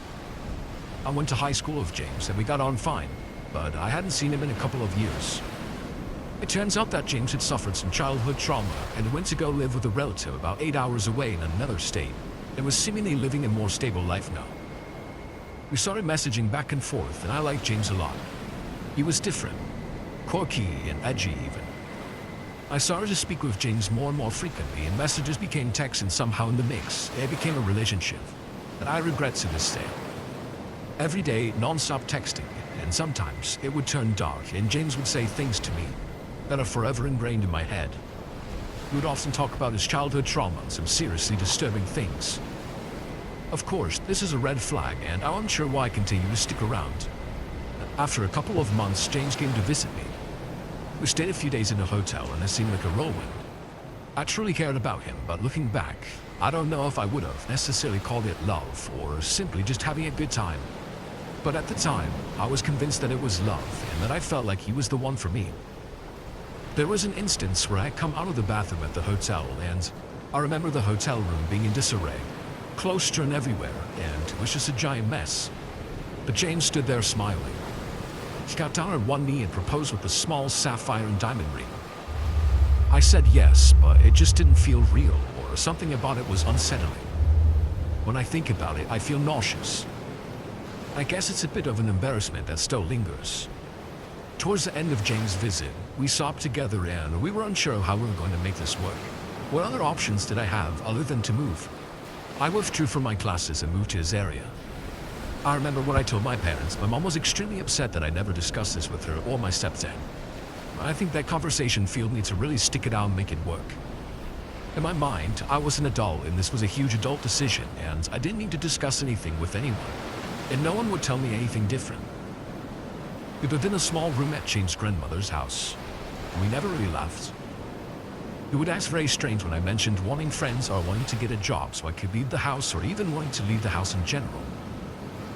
I mentioned earlier in the past that James had his quirks and would sometimes do odd things. For example, he had become a huge Insane Clown Posse fan during our relationship. I knew that he liked them, but not to the extent of borderline obsession. They weren't my cup of tea, but I'm not going to tell someone what they can and can't listen to. But things just got weird. James had become such a fan, he got a giant tattoo that represented his love for the Insane Clown Posse. He started to solely listen to their music, and he started to paint his face often in clown makeup. It became so much of an obsession that he would try to force me to paint my face. He would get irrationally upset and would scream at me. He shoved me and tried to trap me into a closet when I told him that I just didn't want to. It was something that really set him off, and I'm unsure why. As the days went by, I started to feel more and more isolated, just staying in our room in this house. And I could only really ever leave the bedroom to eat or use the bathroom. Otherwise, we just stay in the room. When I did get to leave the house, James had to be with me, and we would just go to his other relative's house or to dinner. I had no friends, and I wasn't allowed to get a job, and I had no support system. James kept a notebook that he would journal in and would openly read some of his entries that seemed pretty mild. I shouldn't have invaded his privacy on that particular day, but I think it saved my life. James was getting ready for work and had his notebook on the bed. He had been acting strange and cold towards me, so I looked into the journal. Some of his entries mentioned how he wanted to cut me on my privates with a box cutter, and he tiptoed around the idea of me not being alive. And this was my out. My parents and I were somewhat speaking at this time, and my aunt lived a couple of hours from me. I had told everyone that I was coming home and what I had just read. My aunt packed up and started heading my way, just in case and to make sure I could safely leave. I told James that I saw what he wrote and that I was going to go back home, and that this relationship isn't going to work out. James fell to his knees in tears, begging me not to leave, saying that he loved me. But that all quickly changed into anger, but he wanted to lock me in his closet so I couldn't leave. Lucky for me, he had to go to work before he could really do anything. While he was gone, I packed up my things while listening to his grandma scream at me, and I left. Unfortunately, the story doesn't end here. A few months had gone by, and James and I had become friends, and I had come to visit him, which was the last visit. Nothing bad happened. Wasn't even a bad time or anything. I just knew that I had to cut him out. Years had gone by after that visit, I would say maybe 3 or 4. And I had heard through mutual friends that James had gotten married. I had moved across the country for school and should just explore a new area and have the freedom. I should have gone on the first go without being so crazy. James would occasionally try to speak with me on social media, and I would just not reply. Well, the replies would be a few and far in between. I'm 32 now, and I recently got married. I've started to settle down, and my husband and I are trying for our first baby, which is very exciting. James hasn't been a thought in my mind over the past several years at this point. Until recently. He found me on Facebook, and to be honest, I didn't think he had social media anymore. At this point, I expressed to him that we are not friends, and it's really inappropriate to keep messaging me. I said, "Can you please stop?" And he replied, "No." Fair enough, so I blocked him. Another few months go by and I get a Snapchat from him. Blocks. Another few months go by and he followed me on Instagram. I kept my Instagram open because I like to post about my travels and fitness stuff, and I really have nothing to hide or anything to really be private about, until he started following me. I was to block his account. I noticed that this was a brand new account. No followers, and he only followed me. I have since made everything private, blocked all accounts, went to those sites like Ben Verified, and had all of my information removed from those databases. I think I made a grave mistake as a teenager, and I was able to move on from that, and wanting to live a normal life. I'm unsure why he still lurks around trying to antagonize me and be involved in my life.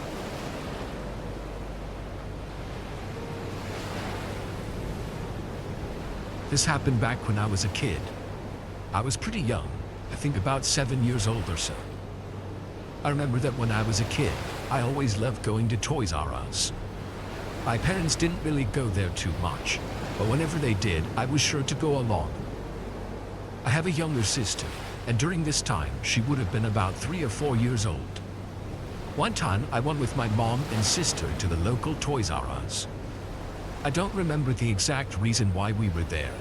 I don't think that I was supposed to be getting anything though. Still, I was glad to go with and look at all the toys. It was really the only toy store that I remember going to as a kid. So we got there, and I was walking around following my mom and sister and looking at everything. Most of the time we would go to a store, there would be 1 or 2 aisles of toys, and here it was the entire place. The store really was not that busy. I don't remember exactly what day of the week we went on or what time it was, but I do remember there being not that many other people around. So after following my mom and sister for a while, I found this area of toys that I was really interested in. My mom knew that I liked it, and she was going to go to another part of the store with my sister. I remember she asked me if I wanted to stay in that area or come with her, and obviously I chose to stay because I think she was going to one of the girl aisles for my sister. She then told me where she would be and said she would come back to get me. Then her and my sister left. I stayed where I was and nobody else was in the immediate area. After a while though, I wanted to go back to my mom. I don't remember exactly why, but I did. I should have just stayed where I was and waited for her to come back. But I was young, so I remember that I left the area to go and find my mom. I figured that it would be really easy. Unfortunately for me, it was not. I got lost pretty quickly and didn't really know where in the store I was. Then I started to get worried that I would not be able to find my mom at all. After walking around for a short time, this nice woman approached me. I'm not really sure how long she saw me wandering around, but she came up to me and asked if I was okay. She was very friendly and she asked me if I was looking for my mom, and I told her yes. She told me that she had seen my mom and knew where she was. I don't know why, but I completely believed her. So the woman told me to follow her, and I started walking next to her. We went down a few random aisles. I remember the next thing I knew, we were near the front of the store and the entrance. It appeared as though this woman was just going to walk right out the doors with me. As we got closer, I remember seeing this man just standing by the doors. He was alone, and I remember he looked at me and also looked at the woman. We were walking closer and closer to him. Now, I knew that my mom hadn't left. She definitely would have come and found me before, and certainly wouldn't have gone outside without me. I remember telling the woman that my mom was at the girls' aisle, but the woman just completely ignored me. I had to have told her that like 2 or 3 times in a row. She did not stop walking and did not say anything. So when we got within like 30 feet of the door, I just stopped. I then turned around and just ran in the other direction. The woman did not run after me. I went as far into the store as I could, and as I continued to walk around, I remember finally noticing all the paint from the girls' aisles. So I went over there, and I actually found my mom. I remember that after that, I did not see the woman or the man inside the store, and they must have left. I also did not go far away from my mom for the rest of the time we were there.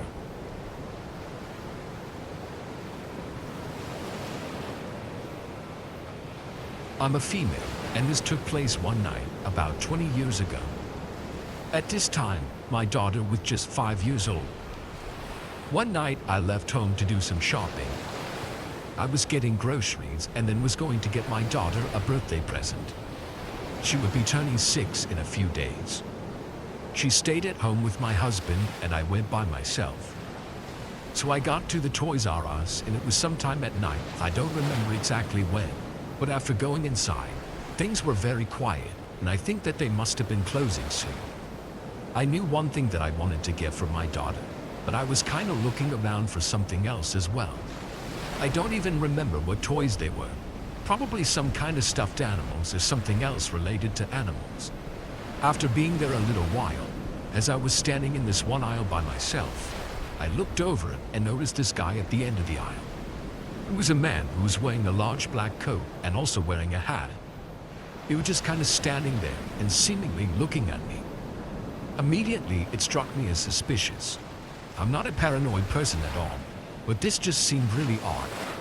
I didn't really look at him and pretended not to notice, but I could see out of the corner of my eye him still just kind of standing there. After a little while, I looked over again.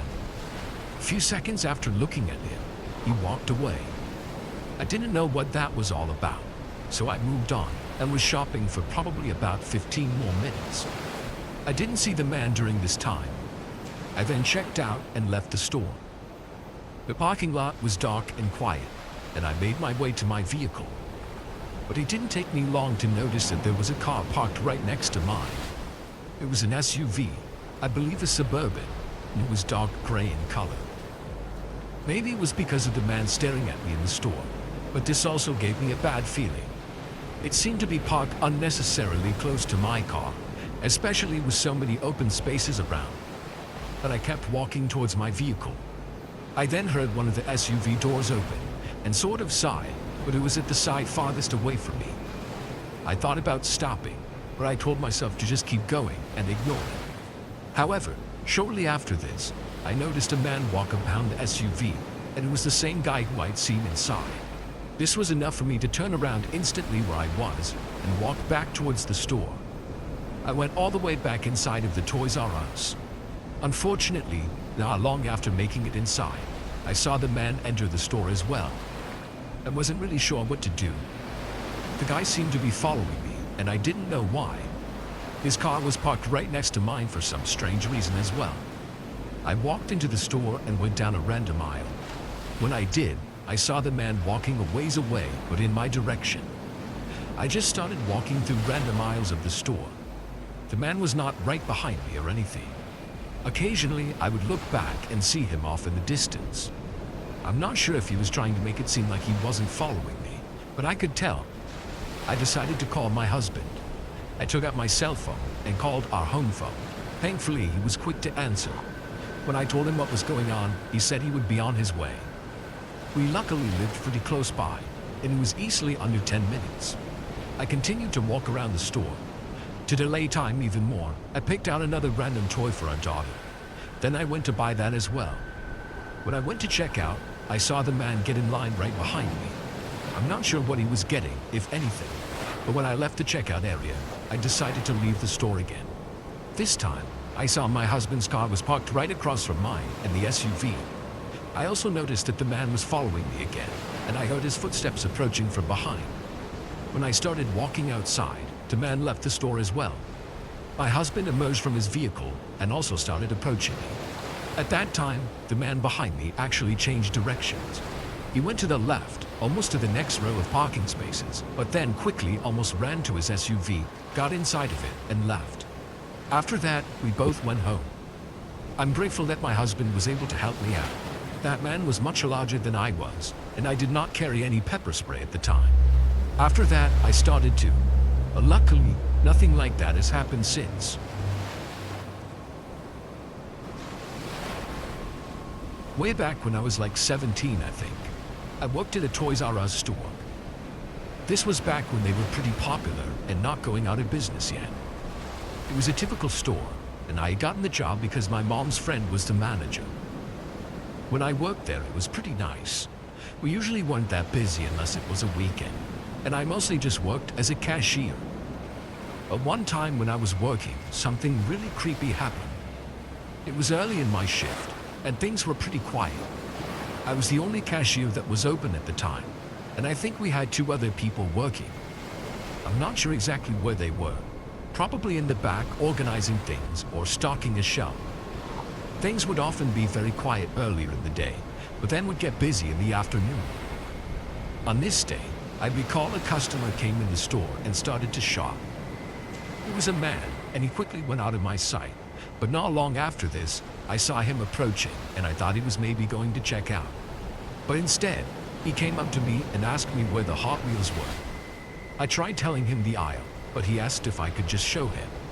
I didn't really want to leave the check lanes unoccupied, but because not that many people were there, I did. I walked over and showed the man where they were. But when we got there, he started asking me more questions. I answered a few, but I soon told him that I really had to get back to the registers because nobody else was there. Then I walked back. I didn't quite know where my co-workers were, but I let the man know that there should be somebody else he can ask for help. I got back to the registers, and thankfully nobody was waiting or anything. Some time went by, and I noticed just a few people shopping from what parts of the store that I could see. After maybe 10 or 15 minutes, this one woman came up to me. She told me that some guy had been following her around the store. When she described him, I realized that it was the same man that I had talked to. Apparently, He had been closely following her, and when she asked him to leave her alone, he did not. This continued until the woman threatened to call the police, and apparently he finally backed off. She told me that she had just called the police and she wanted to let me know. The woman then waited with me until the police arrived, and in that time, I remember noticing the man quickly walking out of the store. Not long after, the police got there. They spoke with me and the woman, and then they left because the man did. I thought they were going to look around for him. After that, things pretty much went back to normal. Soon, things got busier, and another coworker joined me at the check lanes. I was kept pretty busy until several hours later, before close. When it was nighttime, things got really quiet again. Once more, it went back to me being the only cashier, and the store being very calm. I had some downtime where I was just waiting for people to check out. It was during this time that I noticed the man from earlier entering the store. I could not believe it. I wasn't sure if I should call the police right then and there or what, but instantly the man started walking in my direction. Surprisingly, he came right up to me and then asked me how much longer I had until I was off. I didn't really know what to do. I told the man I was working until close. He then started asking me a few more things, but the next thing I knew, I remember a coworker started to approach. When the man saw her, he just ran away and went farther into the store, into a random aisle. I guess she had been there before when he had been stalking the other woman. After seeing him, my coworker started to chase after the guy. I then called the police and reported him for being back in the store. My coworker came back a short time later, asking me if the man had left. He had not, so we assumed that he was hiding someplace inside the store. The police got there quickly, and we told them that we thought the guy was hiding someplace. They looked around and were able to find him within probably 10 minutes. He had in fact been hiding in the store. He ended up getting banned from the Toys R Us. That was by far the craziest thing that ever happened when I worked there. For several years, I've worked at an office building in the center of town. It's an online news and journalist company, and I'm one of the web developers. My job is usually just to make sure all the articles launch on the website properly, and to make sure the site runs smoothly and stays up 24/7. Now, we usually had an overnight worker, but he had recently quit, and so the company kind of forced me to fill in until they could find someone else. At first, I didn't mind. I mean, how bad could it be? But I learned pretty quick that it was awful. I was the only one in the building, working overnight. I had no one to talk to, and really nothing to do. I would just have to sit there by myself in a huge empty office. On this night, I was lucky enough to have a small project to do. It wasn't much, just adding a page to the website, but I kept my mind occupied for an hour. Once I finished it, though, I was back to just sitting and waiting. Eventually, I got up and made a cup of coffee and decided to take a walk around the building. I had never explored any of the other floors or rooms before, so I was both bored and curious. I stepped into the stairwell and walked up to the top floor. All the lights were off, except for the one in the hallway. I walked down and casually looked into a few rooms, but there wasn't anything interesting, so I started walking back to the stairwell. But then a sound came from below me. It was a door squeaking open, or at least it sounded exactly like it. I knew nobody else was in the building with me, so it sent a chill through my body. I quickly calmed myself, though, and thought it was probably just a pipe in the walls or the building making some other sound. I walked back down to the third floor and began walking down the hallway toward my room, but something caught my eye. A door to one of the other rooms was open. I don't know why, but I felt like I remembered all the doors being closed. I didn't know if this was my brain playing tricks on me or what, but for some reason, I just knew that door was closed. I walked over to it and looked into the room. It was a large office, just like mine, with rows of cubicles in the middle. All the lights were off, so only the thin line of light from the hallway seeped into the room. "Hello? Is someone in there?" I called out, but my voice echoed through the hollow room with no reply. Another chill ran through me, and I closed the door, then went back to my office and sat at my desk. I chugged my coffee and rubbed my eyes, trying to get my head together. I checked the time, and it was a bit past 2 a.m., so I just had a few more hours to get through. I ended up scrolling through my emails and wasted another 10 minutes before I heard it again. That same exact sound, this time noticeably coming from somewhere on my floor. I stood up, and with my heart racing now, I hurried to the door leading into the hallway. I opened it and looked out. That same door across the hallway was now open again. I felt my stomach tighten, my body go numb. Something was seriously wrong now. I decided there was no better time to leave than right now, as I wasn't going to risk looking around again. I stepped into the hallway and started hurrying towards the stairs. As I did, I heard a footstep behind me. I quickly glanced back. There was a woman standing in the hallway, not far from the office I just came from. She looked disheveled, with tangled long dark hair, and her eyes wide open, making her look completely insane. I ran for the stairs and continued all the way down to the bottom floor. I heard her footsteps behind mine for a second, but then it sounded like she stopped chasing. I called the police once I felt I was safe. What's crazy is I had eyes on the back door, and the main hallway camera could see the front door. But when police showed up, they couldn't find her inside the building. None of the doors were unlocked or broken either. So how she got in or out is a mystery. For the next couple weeks, the company hired an overnight security guard, but I was still terrified. Every night, I would be constantly looking over my shoulder, thinking that woman could have snuck back inside. And with no other info on her, there's no saying what she was trying to do. This happened a few years ago. I was hopping between jobs a lot, struggling to find something that paid well enough for me to live on. I found myself working as a security guard for a large warehouse. When they hired me, it was pretty clear they'd never had a security guard before. They basically told me I just needed to walk the perimeter and make sure nobody broke in or stole anything. I found out a few days after getting hired from one of the employees that there had been a couple break-ins overnight recently, so that was the whole reason for hiring me. I probably should have been more worried than I was, but honestly I thought it was probably just because nobody was in the building overnight. So now that I was there, hopefully it wouldn't be an issue. The first 2 months were fine. Nothing happened at all.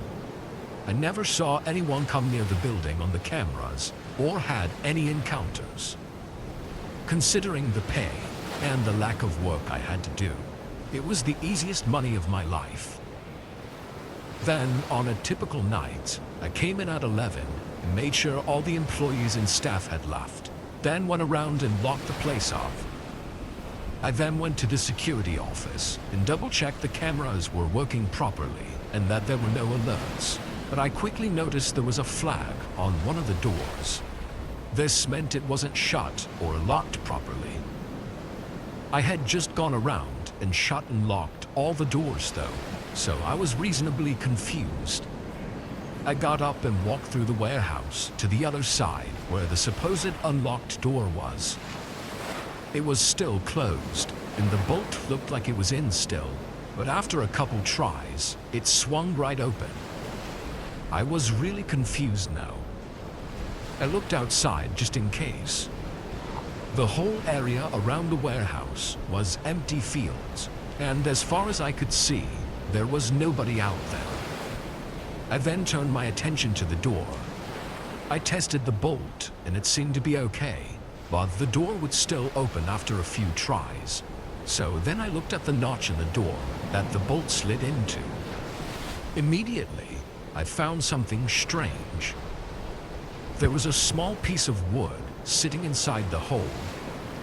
The way it was stuck inside there, it was very obvious that someone had put it there on purpose to keep the bolt from fully shutting.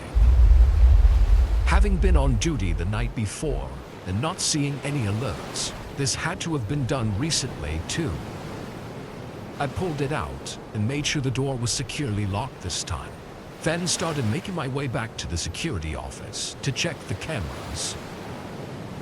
I wasn't sure if maybe an employee had done it earlier in the day for some reason, or if it was someone else. But as I was walking back, an uneasy feeling came over me, and I thought back to the break-ins I was warned about. The whole warehouse was quiet and dark, with only the dim energy-saving lights on, which didn't help me feel any better. I rounded the corner, just about making it to the office, when I saw something move by one of the storage racks. I could barely see anything, but I made out the shape of what I think was someone's head, looking around one of the boxes. I quickly started walking again, trying to pretend like I didn't see them. I made it into the office and locked the door shut, then immediately used the phone to notify the police. My voice was shaky as I was completely terrified. I then put the phone down and logged back into the security system. I looked through each of the live feeds until I got to the one of the hallway I was in. I almost physically jumped from my seat when I saw the footage. There was a man standing right on the other side of the door. The view from the camera was far away, but there was no mistaking that he was holding a weapon in his hand. It looked like maybe a large knife or even a small gun. I sat there in fear, panicking for the whole time I waited, thinking that this guy might shoot the lock off the door or something. After a few minutes, though, he backed away. I followed him on the cameras as he went to the other side of the warehouse and exited through the door I'd just repaired. He then ran off into the fields behind the warehouse. The company and the police worked together to do an investigation, but nothing ever turned up from it. Of course, I quit not too long after that and moved on to a way less stressful job. To this day, I don't know why that man broke in or what he wanted.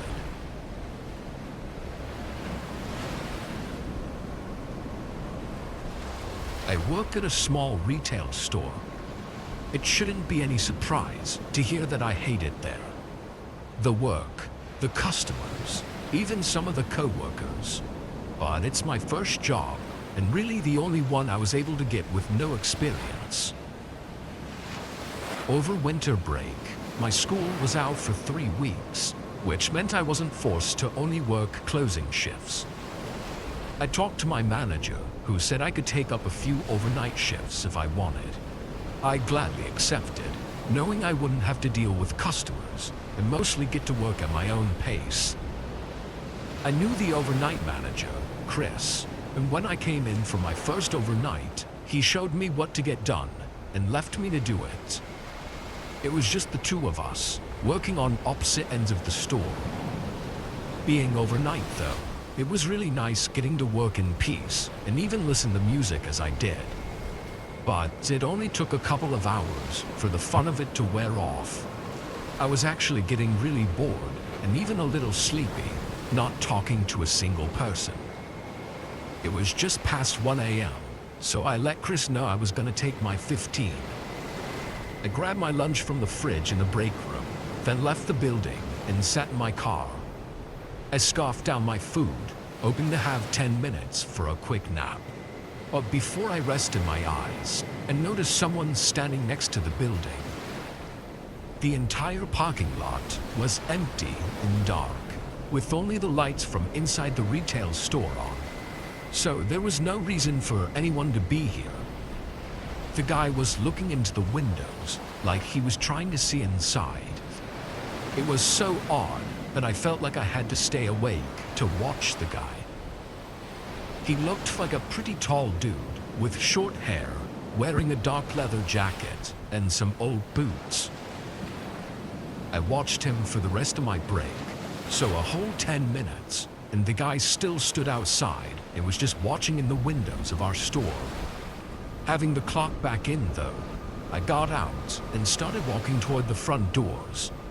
I was walking fast, hoping to slip by without the guy having a chance to stop me. But before I even got halfway through the parking lot, he spun around and looked at me. His eyes were dead and sleepless, and he had a blank face. I kept walking, trying to make it to the door, but the guy immediately started walking over to me. He was maybe 10 feet away as I came up and started unlocking the door, and he called out to me as I hurried inside and locked it behind me. I just ignored him out of a gut feeling that he was up to no good. Maybe it was harsh of me to not at least see what he wanted, but at the time, I just had a really bad feeling about him. I made my way to the back to use the bathroom, then was back on the sales floor a few minutes later. I wanted to get back to work, but I felt tempted to check on the front windows and see if the guy was still creeping around out there.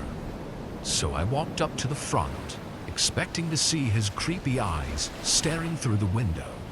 But he wasn't there, not even anywhere in the parking lot. I figured he left for good, so I went back to the aisle I was working in. Another few minutes went by. It was probably 1:30 by now, when suddenly the alarm sounded through the building. I knew exactly what it was right away. It was the back door that was in the storage area of the building. Sometimes the managers would toss stuff in the dumpster out back and accidentally trip the alarm. But with only Chris working, it seemed really unlikely. I started making my way to the back of the store, but the closer I got to the doors to the storage room, the more the bad feeling crept up inside of me. If it was Chris, surely he would have shut off the alarm by now. Then I got to the back, and just before I entered, I heard a bunch of thuds coming from the other side. I quickly pushed open the door, and the sound stopped. Down the large hallway, I could see the back door wide open, and there was no sign of Chris anywhere. "Chris," I called out.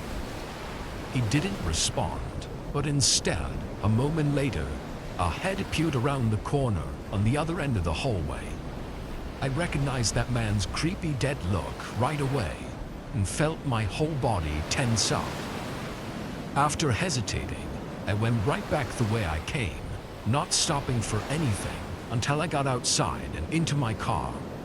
I called 911, and it was as I did that I realized I still had no idea where Chris was. Cops arrived quick though, running into the building and searching the whole place. Thankfully, they found Chris unharmed. He had locked himself in the manager's office after the guy broke in and chased him. He also explained the thud noises I heard, saying the man was pounding on the office door and trying to break it down. The guy ran away as soon as I did, so he was gone before the cops could get to him. We have a blurry image of his face from the security cameras printed out and hung up on the back wall so other employees can keep a lookout for him. As far as we know, he hasn't come back, and there's no saying what he was trying to do that night. I'm just lucky that my gut feeling was working well that night.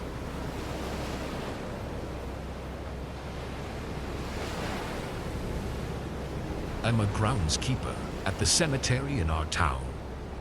Despite popular belief, the job usually isn't that creepy. The only thing I find unsettling about the place is the couple of bells that are still left by some of the gravestones that have been there for almost 2 centuries.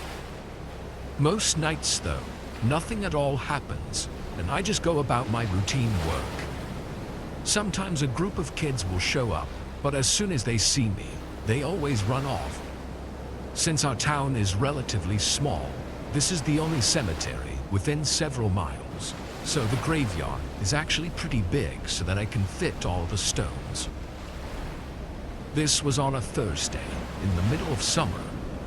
I'd shown up at 10 p.m., like usual, and went into the small brick building that we called the outpost. It was a single room with some security screens and general maintenance tools, as well as a small bathroom. To start the night, I grabbed the keys and walked down to the main entrance gate and locked it up. While I was there, I noticed a man walking in the grass on the other side of the gate. He wore a black hoodie and was sort of walking along the fence, only a few feet from where I was. I waited for a minute and watched him walk past the gate and continue along the fence. But seeing him do nothing else, I went back to the outpost. I put the keys back on the wall and stayed inside for a half hour while I looked over some things that the day workers had left me. Then at about 11, I grabbed the key to the runner and went out to get it from the shed. It was just a small ATV with a basket on the back for us to use when doing yard work. I pulled it out and started making my rounds to each gravestone, making sure there were no damages and picking up any flowers or other things left behind. We do this every Thursday, since most funerals are over the weekend, so that people have time to collect their items if they want to, but most people just leave them. Anyway, I drove around and collected some of the flowers, putting them in the back of the runner, when I saw a figure on the other side of the yard. Immediately, I looked around for any more people, trying to see if it was a group, but it was just the one guy. I started driving toward them, but even with the sound of the ATV, which was pretty loud, the guy didn't look at me. He stared ahead as he just kept walking through the yard. Thinking this guy was maybe in distress from a recent loss, I pulled up right next to him and tried to be polite at first. "I'm sorry, sir, but the yard is closed until tomorrow morning. I can give you a ride out." He continued walking, not even looking at me. I pulled up beside him again, and this time didn't go as easy on him. "You have to leave now, or the cops will have to get involved for trespassing." He finally stopped and looked at me. His eyes were red and wide open, and he was smiling. It was like a sad smile. I don't know, but it creeped me out. There was a couple seconds where neither of us said anything before the guy lunged at me. He hit the side of the runner, and I was able to speed off before he grabbed me. I quickly turned around and headed straight for the outpost, calling 911 on my radio as I did. I parked the ATV outside and went into the security room, continuing to inform the police on the situation. The department is only a couple minutes away, so I holed up in the outpost and started looking through the security cameras to get any info on where the guy went. Before I could even find him on the screen, though, loud banging shook the door behind me. He continuously hit the door like his life depended on it, enough to start shaking the floor and walls of the small building. There was nothing to defend myself with, so I just watched the door violently shake and hoped it wouldn't give in. I quickly checked with the dispatcher, and they told me to hold out just a bit longer, as the officers were only a minute away. Then, maybe 10 seconds later, the banging stopped, and I heard the guy sprinting away. I looked back at the screens to see which direction he ran in, and as soon as the officers arrived, I told them where he ran off to. After a quick look, though, they didn't follow him. The way he ran was toward a bunch of trees, and there was no way to know how dangerous the guy was, so chasing him into the dark wasn't an option. I made an official report and everything, but weeks went by and nothing was found. I don't know if he was just in a fragile state of mind from a recent passing, or what? But what happened that night likely won't ever have any answers. The first couple years of college, I worked the third shift at my local Wendy's. The pay sucked, but it was pretty chill, other than the occasional late-night Karen. That was until I met Sandy. We hadn't gotten many customers that night, and I'd spent most of my shift sweeping and wiping the counters. Just when I thought I was going to die of boredom, someone pulled up to the drive-thru speaker. I put down the broom and turned on my headset. "Welcome to Wendy's, what can I get for you?" "I need 50 chicken nuggets and 10 double cheeseburgers." The man's voice sounded hoarse, but I thought it just might be the crappy Wendy's speakers. I punched in his order on the computer screen, feeling sorry for my coworker Brad in the kitchen. He was the only cook working, so he'd have to make all that food himself. "Is there anything else I can get you, sir?" The man stayed silent and drove up to the window beside me. His white pickup truck was rusty and dented. A thick layer of grime had built up on the windshield. The driver's side window was down, and I could see the man inside. His face was pale. His eyes had deep purple bags under them. He gripped the steering wheel so tight his knuckles were white. All down his arms were strange scars. It looked like his limbs had been gnawed on by a dinosaur. I forced myself not to stare and opened the window. "All right, that'll be $45.74, sir." I wrinkled my nose. A horrible stench came from the car. It smelled like a swamp. I was used to ocean stink since I lived in Florida, but this was 10 times worse. He didn't say anything. He just handed me a wrinkled $50 bill. I took the money, trying not to show my aversion to his scarred arms and stinky truck. One thing I learned from working in fast food: you want to avoid confrontation at all costs. I gave him his change and directed him to a parking spot we had reserved for larger orders. I told him I would bring out his food when I was ready, but he just stared at me with those soulless eyes. Sandy's mighty hungry. When he opened his mouth, I could see rows of black teeth. "I'm sorry, what?" "Sandy's mighty hungry." Okay, sir. I'll bring out your food in a moment." I shut the window, but he still didn't go park in the spot I'd shown him. I dealt with my fair share of creeps, but this guy sent chills racing up my spine. I waited eagerly for Brad to start sending food through the pass-through window. But after 5 minutes, he'd only gotten out 20 nuggets and 2 burgers. The creep was tapping on the window with his gnarled hand. I took a deep breath and opened the window, wincing at the stinky swamp smell. Yes, sir?" "Sandy can't wait much longer. She's been waiting at the house all day." "I'm really sorry, sir. He's working on your food right now. I'll get it out to you as fast as I can." I shut the window, growing frustrated. Did he seriously expect there to not be a wait for all the food he ordered? And what kind of chick was Sandy if she sat at home all day and then demanded enough Wendy's to put someone in a coma? Not even 2 minutes passed before he tapped on the window again. I threw it open. "What do you want?" He shot out his hand and grabbed my shirt by the collar, yanking me close enough that I could smell his putrid breath. "Sandy's not gonna wait any longer. How would you like me to feed you to her?" "Get your hands off me."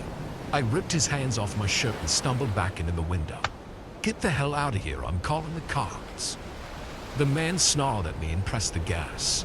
His car peeled out through the drive-thru. His taillights disappeared in the night. Good riddance. I went into the kitchen and told Brad that he made all that food for nothing. He was understandably upset, but we laughed it off and even ended up eating some of the burgers ourselves. About a half an hour passed and no customers, so me and Brad just kicked back in the kitchen and chatted.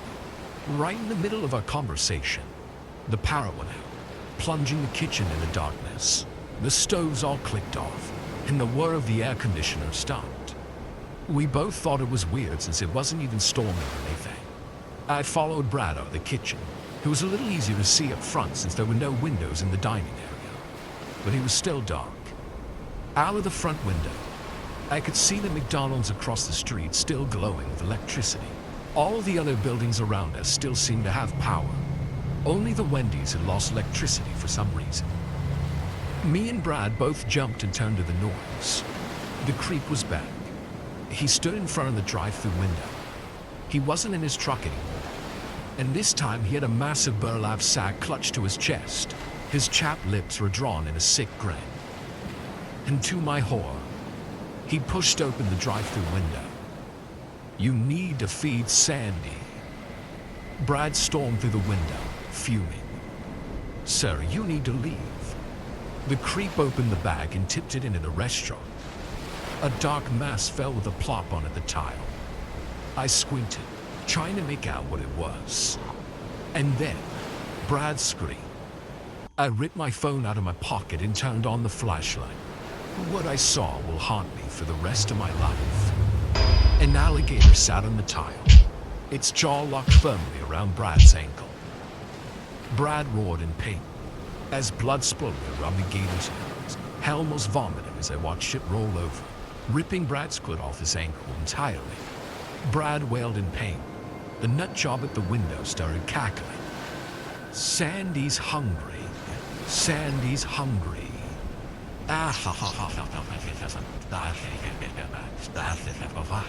Brad stumbled backwards, but I caught him. His eyes fluttered back in his skull as I dragged him with me into the kitchen, slamming the door behind us. We both sat against the door to keep it shut. I called the cops immediately. It took them 10 minutes to get to us, and it was the longest 10 minutes of my life.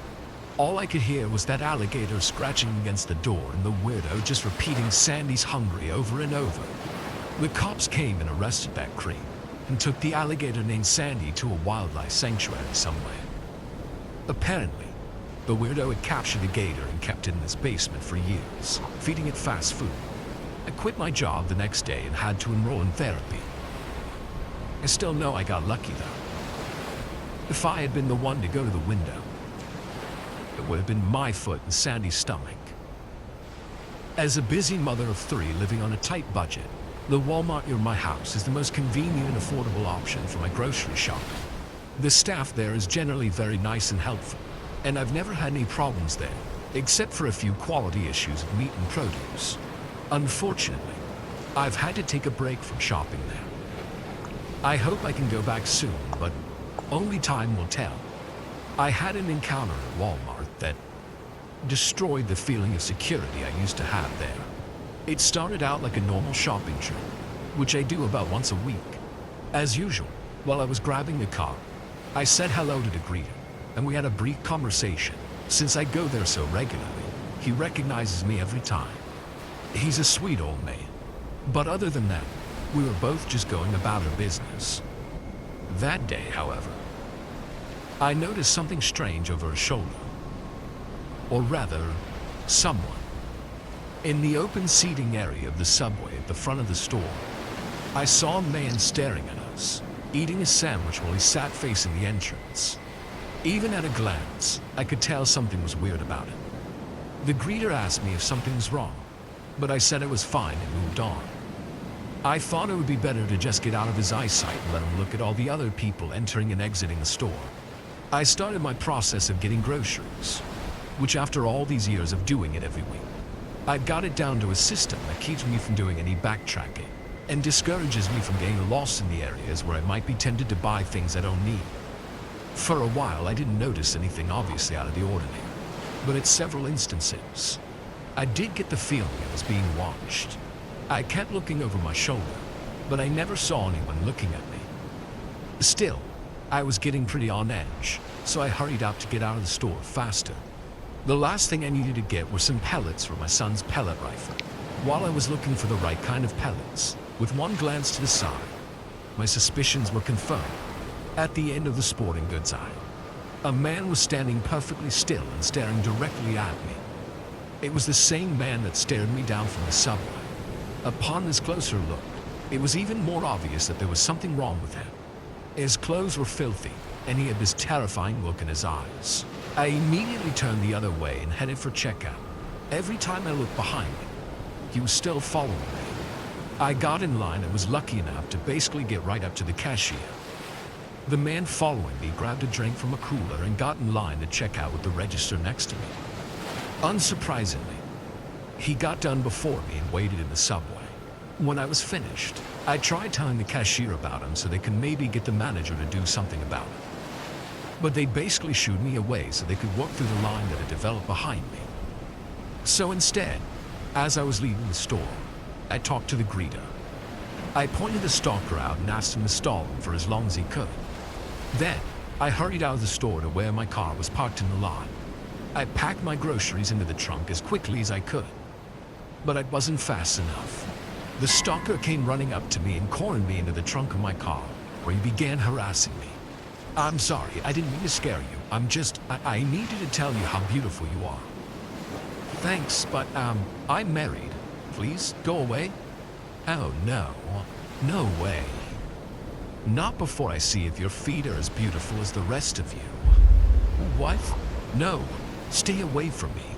Come on. Just let me get a quick pic of your feet, that's all. What? No. Stay away from me. Ew. You're not getting any pictures of me, you sick pervert. Stop being such a prude. All you gotta do is take off your shoes. Hell no. Somebody help me. Fine, I'll do it for you. That's when he tried to rip off my shoes. I tried to kick him away, but every time my shoe connected with his face, he seemed to enjoy it, making me much more crazed. For some reason, nobody in the parking lot came over to do anything about my screaming. It wasn't that hard for my shoes to come off, and then my socks. Once I was barefoot, the creep took out his phone and took a picture of my feet. I thought it would be over then. At that point, I let him get that far out of a mixture of shock and fear. But then, he took it even further. He grabbed my foot and lifted it up to his nose. He took a deep whiff, but it didn't even oh yeah. Feet smell so good.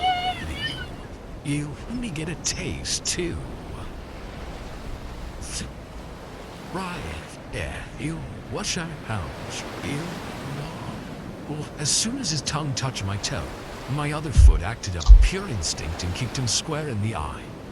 He released me and fell back onto the ground. He looked up at me with surprise and a bit of fear. I guess at that moment he decided he had enough, because he got up and ran off. Only after the threat had passed did someone come up and offer help, and it turned out to be the greeter. Apparently, after stalling the creep for just a second, the poor old man got shoved to the ground as the creep ran out to catch up to me. Thankfully, he wasn't hurt, but at his age, a fall like that could have been serious. We called the police and I reported what happened.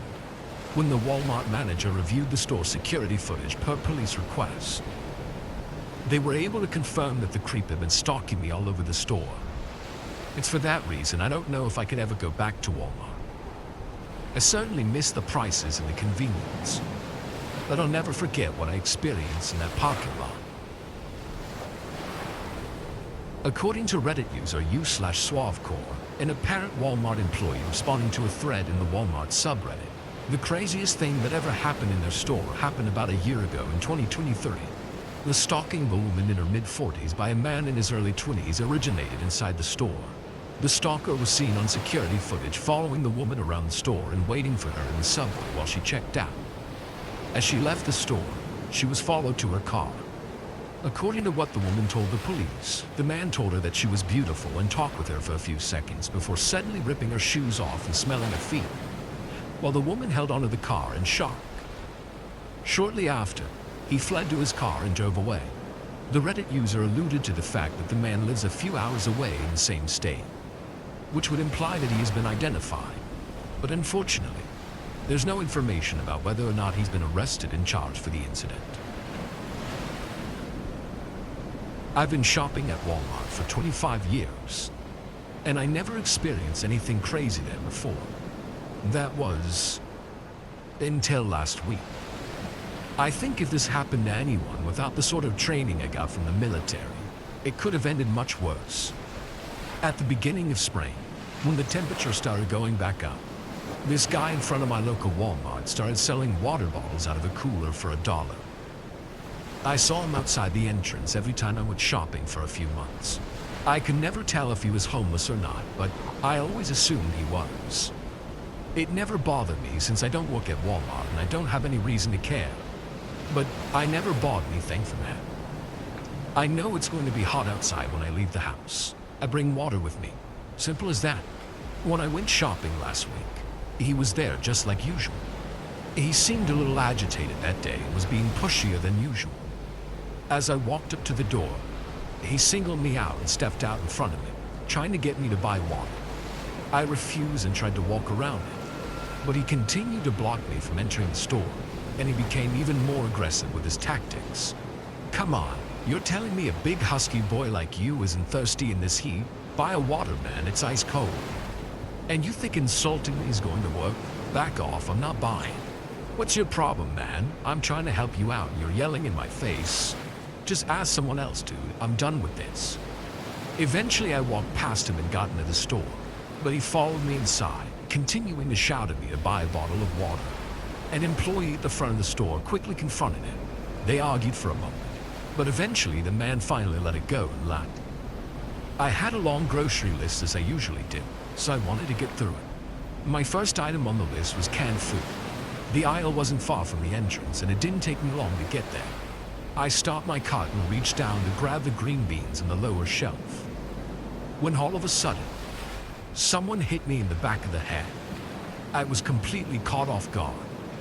By the time I could even turn around, I had already been hit several times.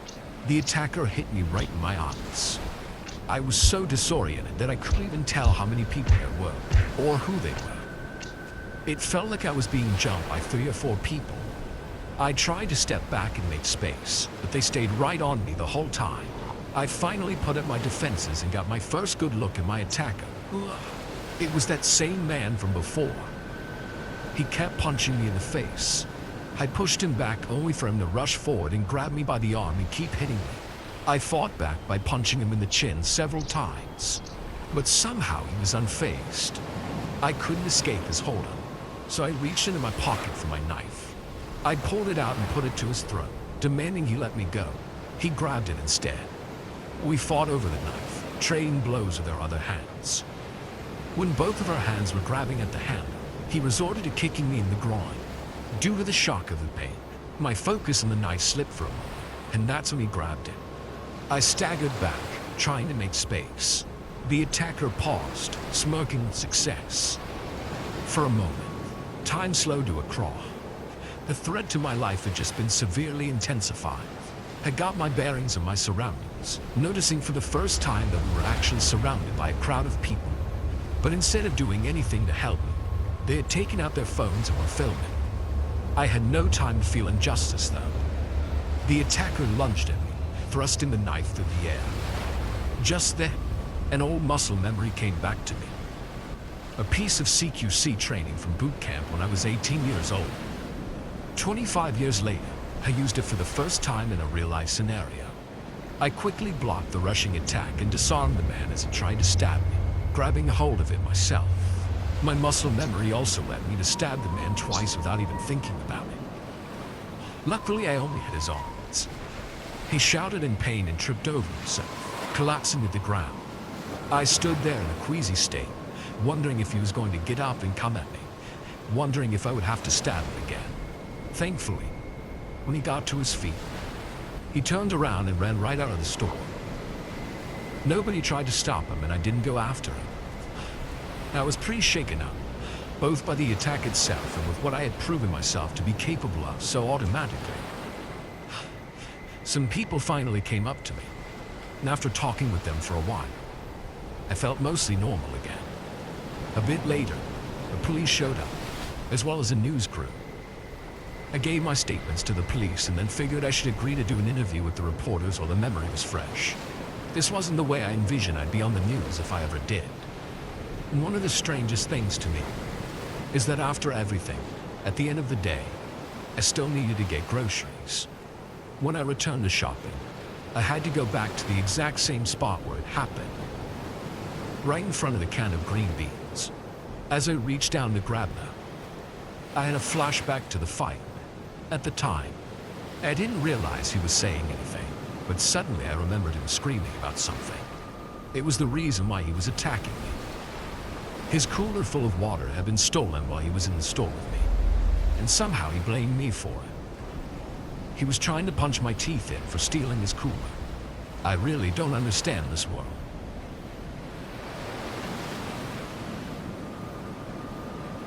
On June 14, 2024, a man named Lonnie Blansett was attacked while shopping at Walmart in Shreve City, Louisiana. Blansett gave a detailed account of the ensuing battle to local news reporters, in which he describes being absolutely surprised by the attack. As he struggled to make sense of what was going on and defend himself, the Blansett turned to two weapons on his person. We chose not to depict the struggle over the first weapon here on YouTube, but it follows the same line of events as the second. The attacker was able to take the knife out of Blansett's hands, but luckily he was able to regain possession of it. At which point he stabbed his attacker twice. The attacker then fled the store. Blansett remarked that there were onlookers filming him fighting for his life, instead of doing anything to help him. Despite this, no footage of the fight was able to be found. Apparently that's just the sort of thing people like to keep in their camera roll and look back on every once in a while. 4 years ago, I was a regular shopper at Walmart. In March of 2020, when the virus was starting to get out of control and everyone was worried about it becoming a full-blown apocalypse, I decided it was a good time to stock up on supplies. I put on my mask and walked into Walmart with a couple $100 to spare, and I was immediately caught off guard by the pandemonium I had just stepped into.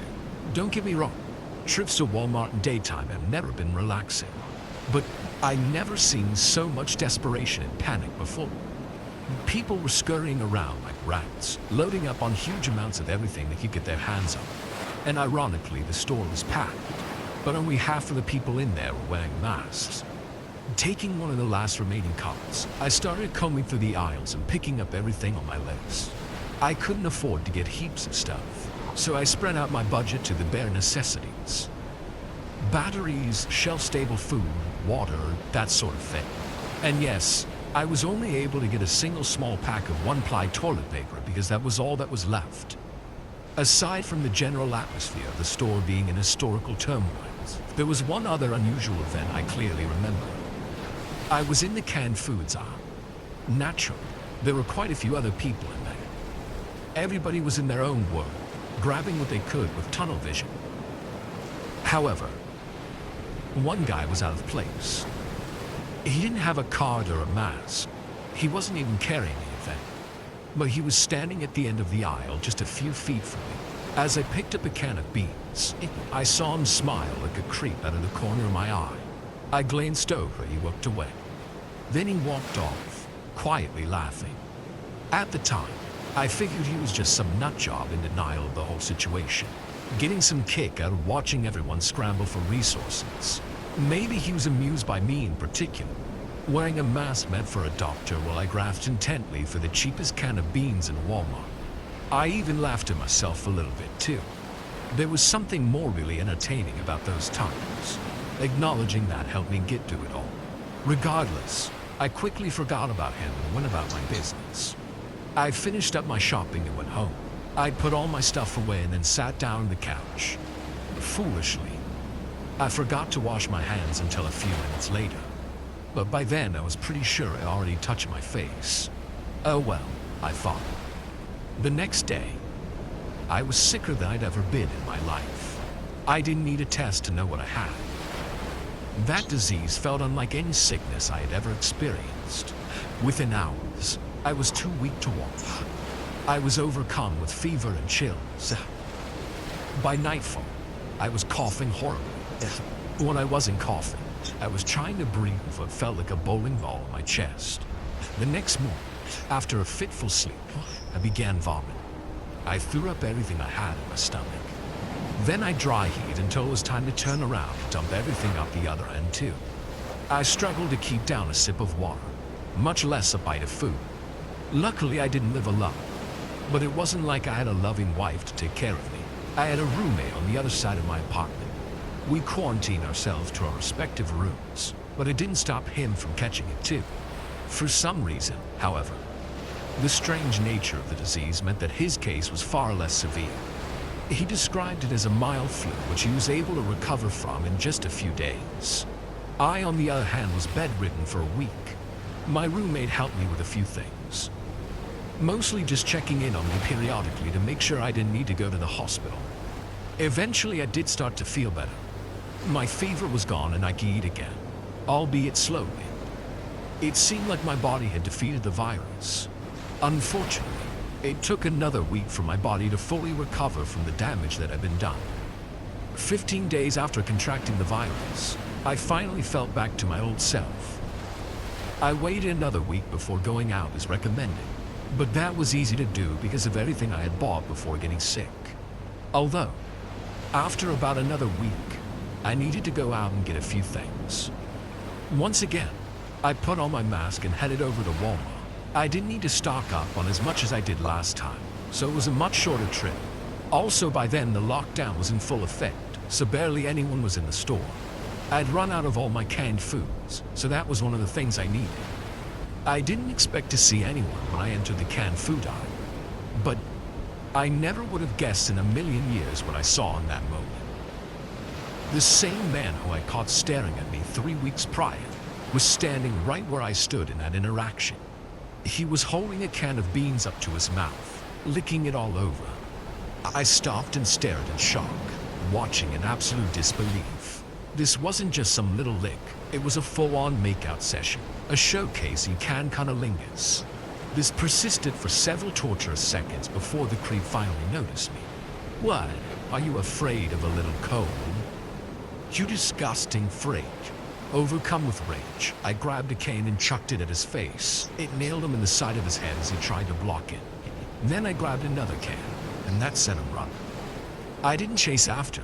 Obviously, I didn't want to be anywhere near him. Nobody had been around for the interaction, but I reported him to the management. After reviewing the security footage, they said they'd look into it. But then, they'd banned me for assaulting a customer and damaging merchandise. Needless to say, I haven't shopped at Walmart since. Later, I found out that that sicko had been licking items in Walmart for weeks. Somehow, nobody in the store noticed. What's more, he was actively posting himself in the act on social media. It apparently took dozens of reports to police to get them to arrest him. But eventually, they finally did. I can't say 100% that he's the reason I got so sick. On March 11, 2020, a 26-year-old man in Missouri named Cody Lee Feister posted a video of himself licking deodorants in Walmart, poking fun at anyone who would be concerned about the potential consequences. Weeks later, after numerous calls from local residents, and even calls from the other side of the world, police finally arrested Feister. One has to wonder how many other items he may have contaminated off camera, and by extension, just how many people could have fallen ill due to his actions. It is unknown if Feister tested positive for the virus at the time, but it doesn't make him any less disgusting.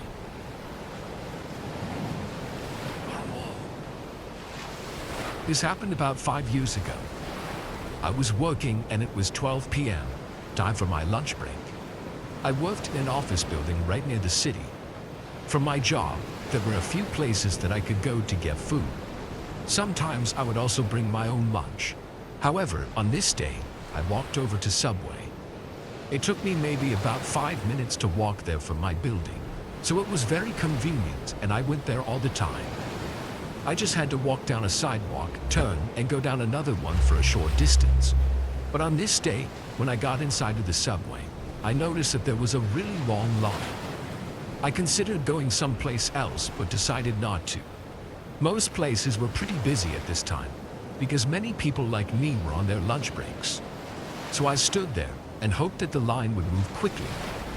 As the line moved, more people entered the Subway and the line grew behind me. It was moving at a decent rate though. I remember when I had been inside for at least 5 minutes, I felt my phone vibrating in my pocket. I was getting a phone call, and I took my phone out to see who it was that was calling me. But when I looked, I did not recognize the number. So at that point, I put my phone back in my pocket. But just moments later, after the call ended, I felt my phone vibrate from receiving a text. So I once more took out my phone and looked at it. At this point, it was nearing my turn to order, and there were maybe 2 or 3 people ahead of me. When I looked at the text, it was from the same unknown number that had just called me. The text said, "I'm in line behind you." I was confused after reading this, Was this a work friend pranking me or something? I instantly turned around and looked. By now, at least 10 people were in line behind me, but I didn't recognize anyone. The person directly behind me was a woman who I'd never seen before, and she was not on her phone or anything.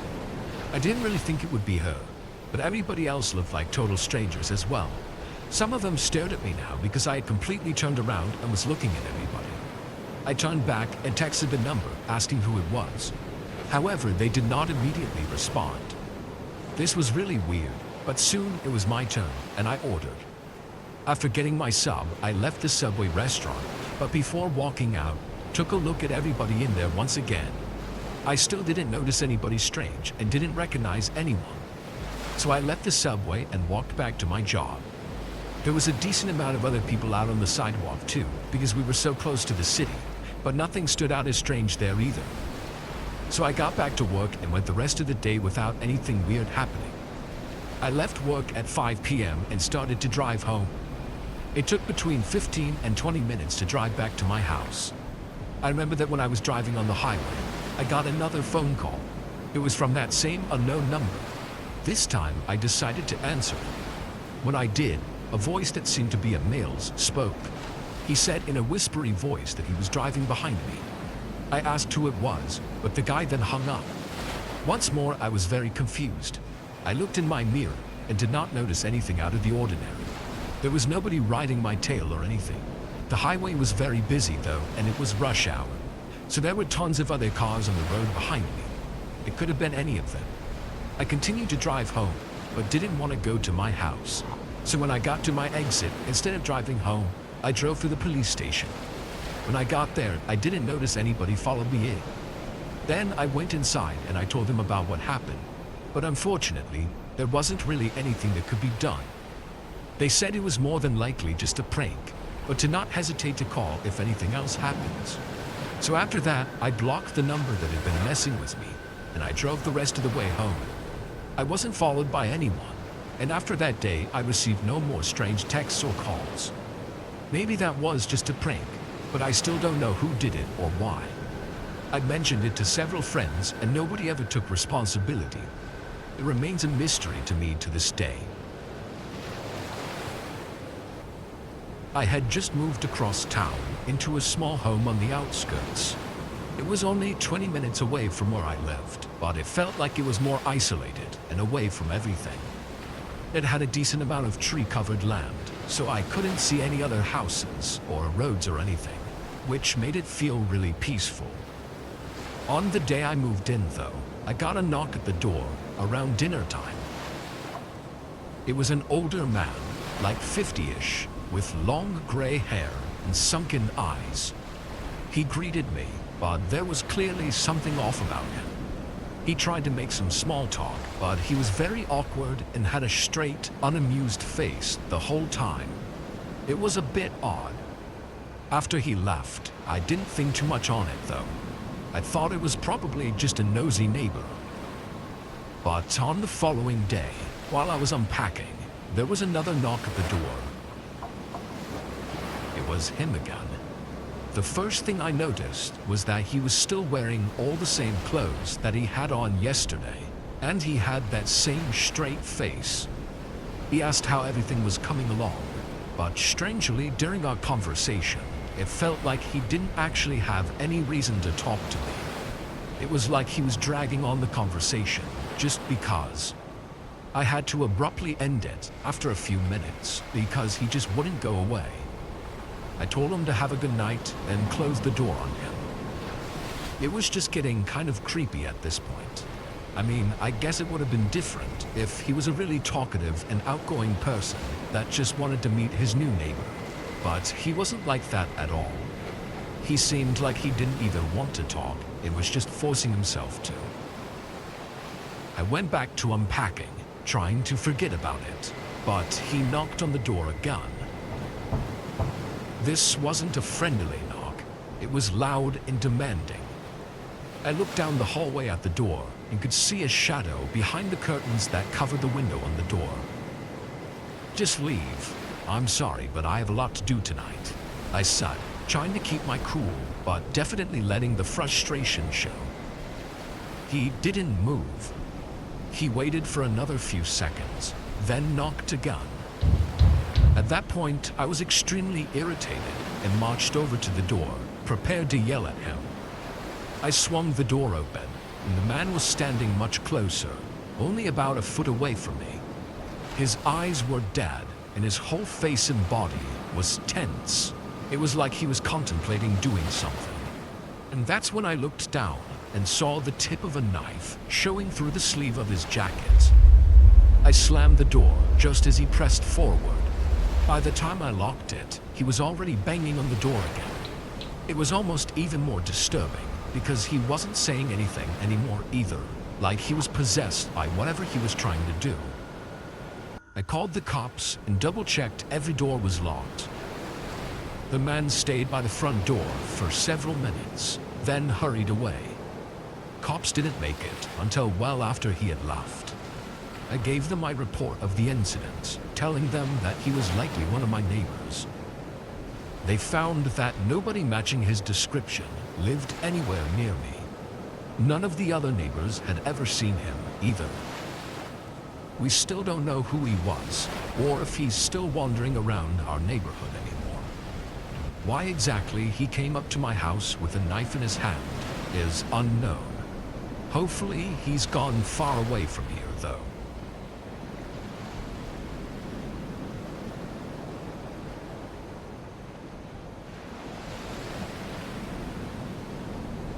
Last winter, I moved to a new home in a new town. I'd only visited the town once for a job interview, and once I got it, I pretty much had to move there. It was a really big step up in my career, so I was really eager for everything to go well. Because the town was kind of in the middle of nowhere, though, it made the moving process not so ideal. I had to find a home for rent online and go through the process that way. I know it's not the best way to go about it, but I thought it'd be okay, since I'd only be renting for a year, and I could always find somewhere else afterward. On December 1st, I packed up everything in my truck and made the drive. I only stopped to fill up the tank along the way, but even then, I didn't make it into town until 9. Like I said, I had been here before when I did the job interview, but I'd never seen the town at night before. It was kind of eerie, as the streetlights were very dim and most of the stores were closed, so all the lights were out. I wasn't used to these smaller towns, so this was very different to me. There wasn't anyone driving around either. It almost felt like I was driving through a ghost town. Another 5 minutes later, I pulled into the neighborhood and up to my new house. It was very small and was in a row next to other similar houses.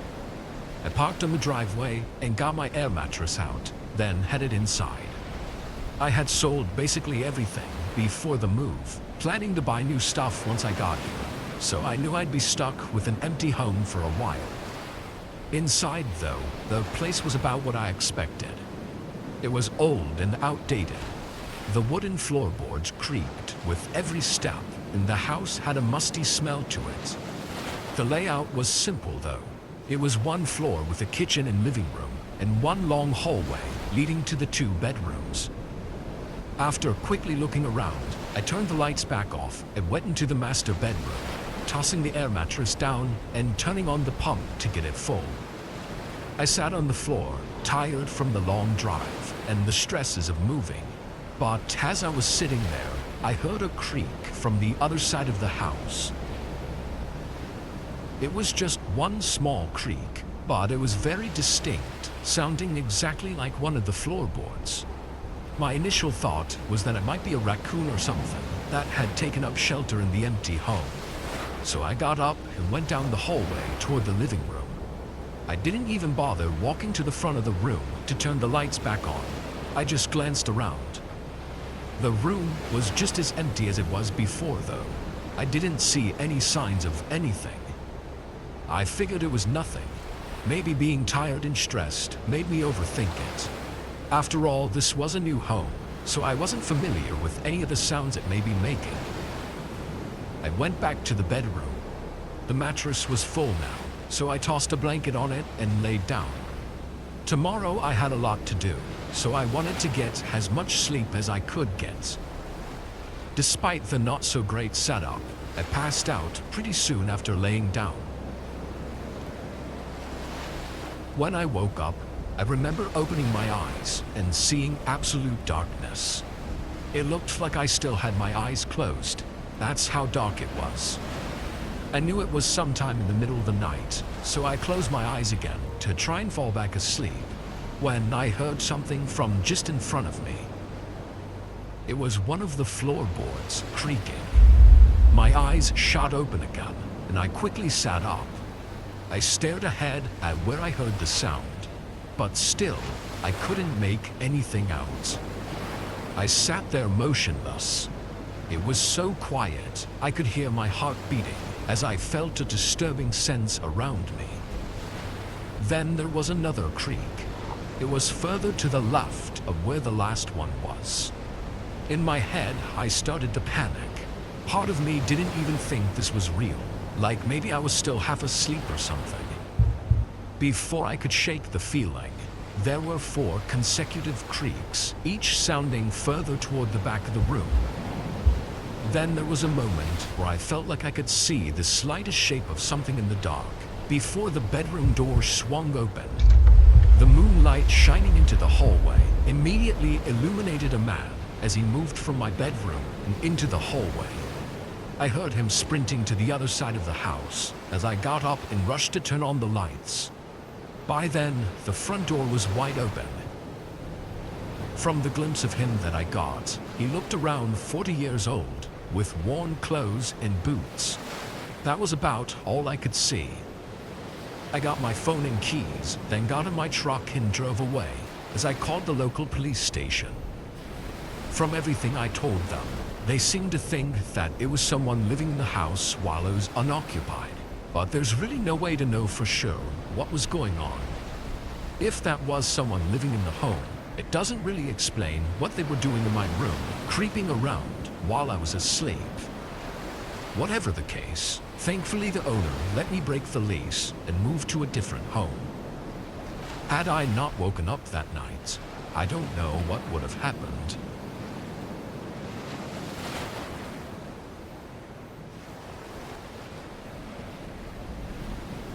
I had just graduated college. I didn't have much money, but was looking for a new job now that I had a degree. In the meantime, me and one of my buddies from college, Aaron, decided to rent a home and be roommates. He made a lot more money than I did, and planned on staying at the house after I moved out once I got a better job.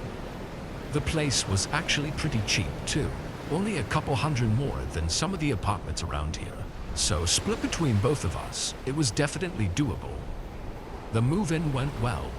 We each took a bedroom, then went to IKEA for the extra furniture that we needed for the living room. On the first day we arrived though, we got a letter on the door. It was just a note card taped near the door handle that said, "Welcome to the neighborhood." I guess the note's not really that weird in itself, but it had no name or indication of anything. It was just a handwritten line saying, "Welcome to the neighborhood." It almost looked sarcastic. Anyway, a couple days went by as we got settled in before both of our vacation time from work was over and we had to start our normal routines again. I just worked at a pizza shop for the meantime. The first night I got home from work though, I noticed someone standing near our house as I pulled into the driveway. It was a woman. I couldn't see much as it was dark out, but she was just looking out one of our front windows. Once I pulled into the garage and walked back out to ask her what she was doing, she was gone. I thought it was weird, but probably nothing to worry about. She looked harmless enough, and clearly didn't want any trouble because she left. Later that night, I mentioned it to Aaron, and we both joked about it. Nothing else happened that night. Another week or so went by. By then, we felt pretty comfortable with the place and were just living our lives. This night was normal. I had to work until 10, but I knew Aaron got off at 8. Once my shift was over, I drove back home. During that drive though, I got a strange gut feeling, I don't know what it was, but something just felt off. Then I pulled up to the front of the house. The front door was wide open, but all the lights were off in the house. I obviously thought it was really weird, especially since Aaron was supposed to be home right now. I parked and walked up to the door. "Aaron, why is the door open?" I yelled from the porch. The house was silent. I took a few steps inside and looked around, then pulled out my phone and texted Aaron. Immediately when I sent the text, I heard his phone chime down the hall. When I looked, his phone was lighting up on the kitchen counter across the hallway. Now this was extremely strange. There was no way he went anywhere without his phone, and he definitely wouldn't have left the door open if he did. Aaron was always really picky about locking up the place before leaving. I wasn't really sure what to do, but something in me felt like I should check his room first to see if there were any signs I was missing. I went up the stairway and up to his room. The door was open, so I walked in. At first it looked normal, and it was quiet, until I heard a voice behind me.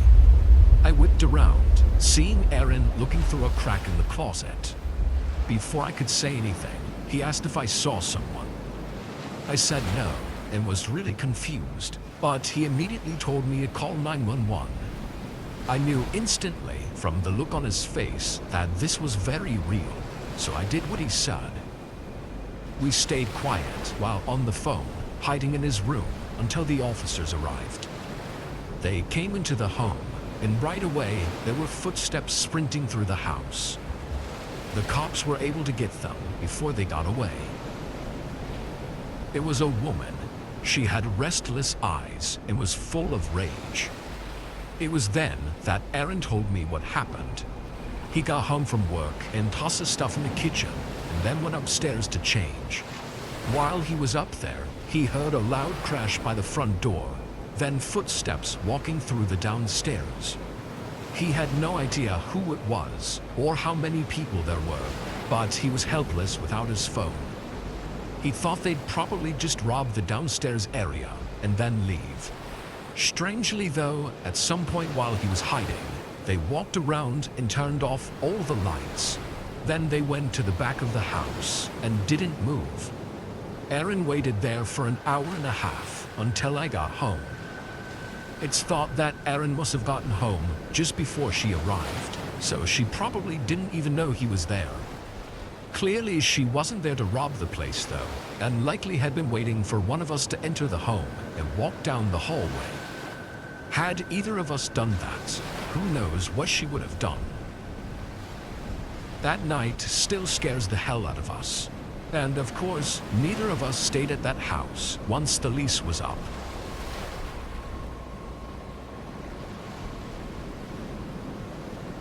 This happened several years ago, in early October. I had 2 weeks off work and had taken a trip down to a cabin in the hills outside of my city. It was an Airbnb that was far out, which was perfect because I wanted to spend a few days camping as well. I drove 2 hours to the cabin and got there in the afternoon. It was really nice and quiet. No other cabins or buildings were in sight. It was just the woods going all around. I set my things inside and looked through the rooms, but there was nothing special. They had a very cozy, old-fashioned feel to it. Not something I was a huge fan of, but it was a nice change of environment for a vacation. The rest of that night and the following few days went by with nothing of interest.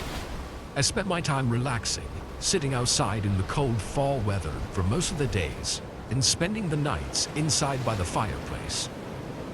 It was on the 5th day, though, that I set out with my camping gear. I wasn't sure how long exactly I was going to camp for, but planned for 2 to 3 nights. There were a couple trails nearby that I was aware of from planning ahead, but only one of them actually connected to the cabin. To keep things simple, I chose to just take that one so I could leave straight from the cabin and not have to drive anywhere. I walked for at least 3 or 4 hours before I found the spot I was happy with. This was the only clearing I'd found, aside from the trail itself, but something would just feel uncomfortable about camping directly on the path. It was closing in on nighttime already, so I got my tent up and started a fire. As it got darker, I put on my heavy sweater and jacket, with the cold really starting to come in. I sat out by the fire for an hour, eating up a quick meal and waiting for myself to get more sleepy. But at some point, while I was sitting there, my eyes caught sight of something. A figure walking out in the woods. I watched as they walked through the dark, no flashlight or anything, and disappeared in the distance. The only light in the woods was my campfire, aside from the dim moonlight, so whoever was out there had to have seen me. It was so strange the way they were walking though, just being out here in the woods with no light and not even following the trail. It made me feel really unnerved, enough to think about taking the long walk back to the cabin, but I knew it wasn't safe to go out this late into the night. I stayed on watch for a half hour, checking everywhere, but not seeing any more signs of the person. After a while, I started getting tired, so I flattened the fire and let it burn out. But just as the glow faded into ashes, I heard footsteps coming from the left of the campsite. My eyes widened, looking into the woods and trying to force my eyes to adjust to the dark, but all I could see was a few feet ahead. The footsteps got louder, coming toward the campsite, getting close enough for me to think that they had to be just outside of my sight. But then they walked slightly off, staying in the dark and passing by, then continuing to walk away. They never stopped or did anything to show that they acknowledged that I was there. But the chances of them being out here at the exact place I was just impossible to be a coincidence. Once the footsteps were gone, I took out my flashlight and disassembled my tent, packing my things and going back to the trail. It wasn't ideal, but I could sense that something was off about whatever was going on. I walked quickly, keeping my flashlight on the trail and trying to keep myself calm. The woods were so quiet though, just adding to the eeriness of the situation I'd found myself in. Although I had my doubts, I made it back to the cabin. It was still well into the night, and after walking so much that day, on no sleep, I passed out on the couch just minutes after getting inside. My mind was so foggy, I wasn't even really thinking about the person in the woods anymore. Being a 4-hour walk from where I'd seen them, I didn't feel I really had reason to be scared anymore. As I was passed out though, I groggily woke up to a strange sound. Something on the other side of the cabin, like wood scraping against the walls. My eyes shot open and I whipped my head around to face the back of the room, seeing the window slowly being pushed open by a man outside. His eyes immediately shifted onto me as I stood up. Then he dropped the window and ran away. By the time I got over, he was well into the cover of the woods. I got everything together and left the cabin, driving to a hotel in a nearby town. Obviously, I don't know who that man was or what he was doing out there. Clearly, he'd followed me though and tried to get inside the cabin while I was sleeping. If he had, there's no saying what would have happened.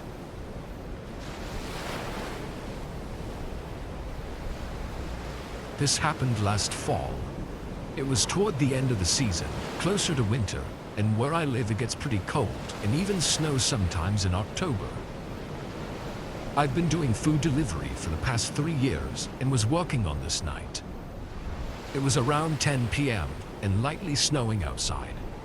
It was one of the first snowfalls, so people must have been skittish to go out. I was one of few cars driving around, but a lot of orders were coming in.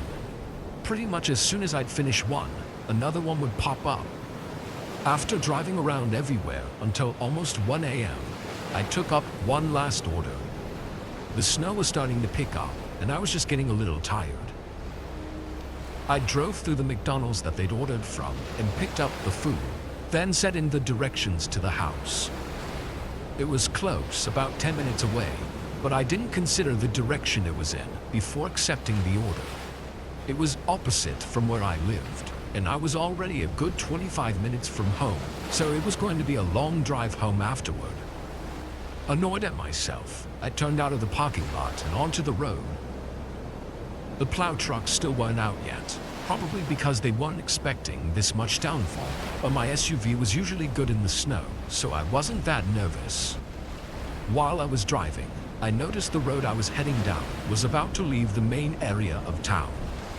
I checked the map again, and it said it was this way, but it was just a very unusual route. I didn't even know any houses were down there, because the only reason people take the road is to get to the highway that leads out of state. I went down for a few minutes, seeing only streetlights and trees, until I came up to the turn. It was a single small street leading off the road. I slowed down, being more careful since this street was smaller and had trees lined up right beside it, so sliding off would make a really terrible night. As I made my way down, I saw a few long driveways leading to faint lights in the trees far out. Before I reached the driveway I was to turn down, it looked like all the others. I slowly drove through the driveway until I made it to the house. It was medium-sized and older, completely covered in snow. Nothing looked too notable about it. Really, the only interesting thing was that it was out here in the middle of some forest. I parked out front and got the bag, then started walking up to the door. The snow was thicker than I would have liked, soaking my shoes and even the lower legs of my pants. When I got up to the porch, I knocked and started to set the bag down, but almost immediately, the door swung open. I looked up, seeing a large man in a winter jacket.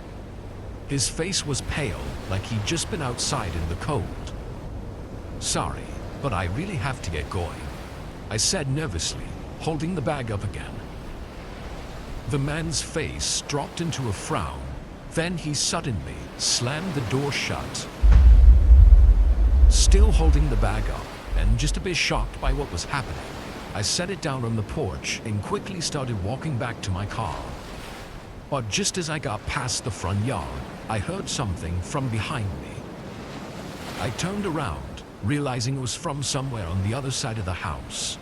It could have been a back door or something, but was too muffled to hear clearly. Getting creeped out, I walked quicker and got in my car. I switched it on, and right as I looked up, I saw the man coming around the side of his house and making his way quickly over to my car. He had something in his hands. It almost looked like rope, but there was something else that I wasn't able to make out. I suddenly felt my heartbeat spike and adrenaline take over my body. I started going in reverse, trying my hardest to go quick while also not getting stuck in the snow. The man got close, probably just a few feet away, before my car was able to grip the road and start picking up some speed. I backed up through the whole driveway, seeing the man eventually stop and watch, slowly fading into the dark as I backed up into the street. I don't know what he was doing. Honestly, the whole thing was just terrifying and confusing, enough to make me not even want to think about it. I still do food deliveries, but I'm far more cautious, and most of the time, I don't even knock on the doors anymore. I just drop the food on the porch and leave. Had I stayed any longer that night, or had entered the house, who knows what would have happened to me. It was a couple days before Halloween. I actually had the next few days off, so after I got off work, I was looking forward to staying up late and enjoying the night. I picked up some fast food on the way home, eating on the couch while watching some Netflix. About 30 minutes into the show, I paused it and got up to throw out the rest of the food that I hadn't finished. I walked into the kitchen and tossed it, but when I turned around, I saw someone standing in my backyard. They were just looking at my house, not really doing anything else. For context, my backyard was small, but fenced in, so there was no way he just stumbled through while taking a shortcut or something. I flipped on the back porch light and slid the door open. "Hey, What are you doing?" I yelled at them. With the porch light now on, I could see their face. They were young, probably in their 20s, but had really tired and, for lack of a better word, creepy eyes.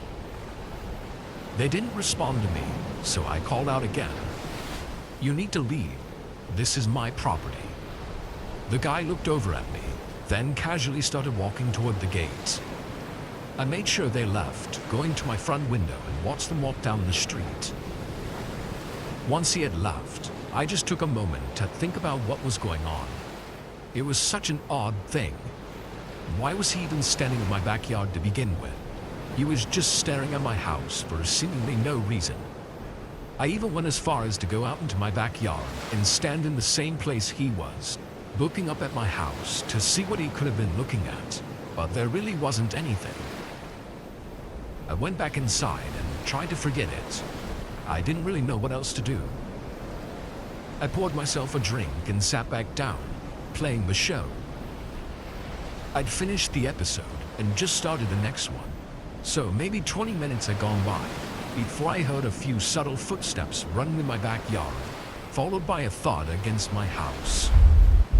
I stood up and ran to the kitchen, seeing that same guy, now against my back door. He was pushing his body against it and aggressively trying to pull it open. I grabbed the handle just in case he somehow got through the lock, but seeing the rage in his eyes close up was horrifying. I backed away and got my phone, calling the police as I stood in the kitchen and watched this guy continue trying to get in. But then he just stopped. He stared at me through the glass door, breathing heavily and still having that crazed look in his eyes. Then he walked back to the gate, but this time he didn't walk away.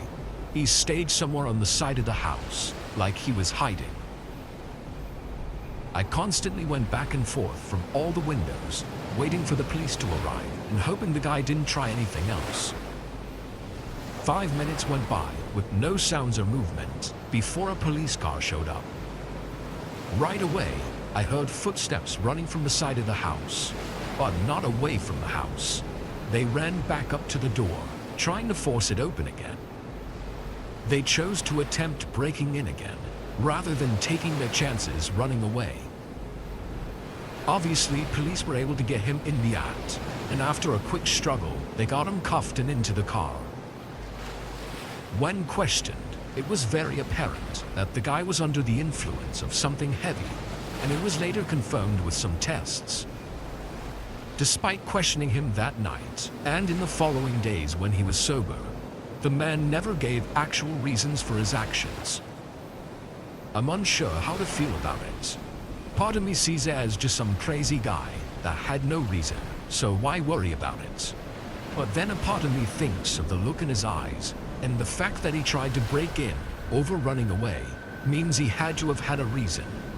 And either way, if he had gotten in, what he would have tried to do to me is likely just as horrifying, reason or not. As far as I know, he was only in prison for a few weeks due to not being sober during his actions. So I'm left to just worry about whether or not he intends on coming back.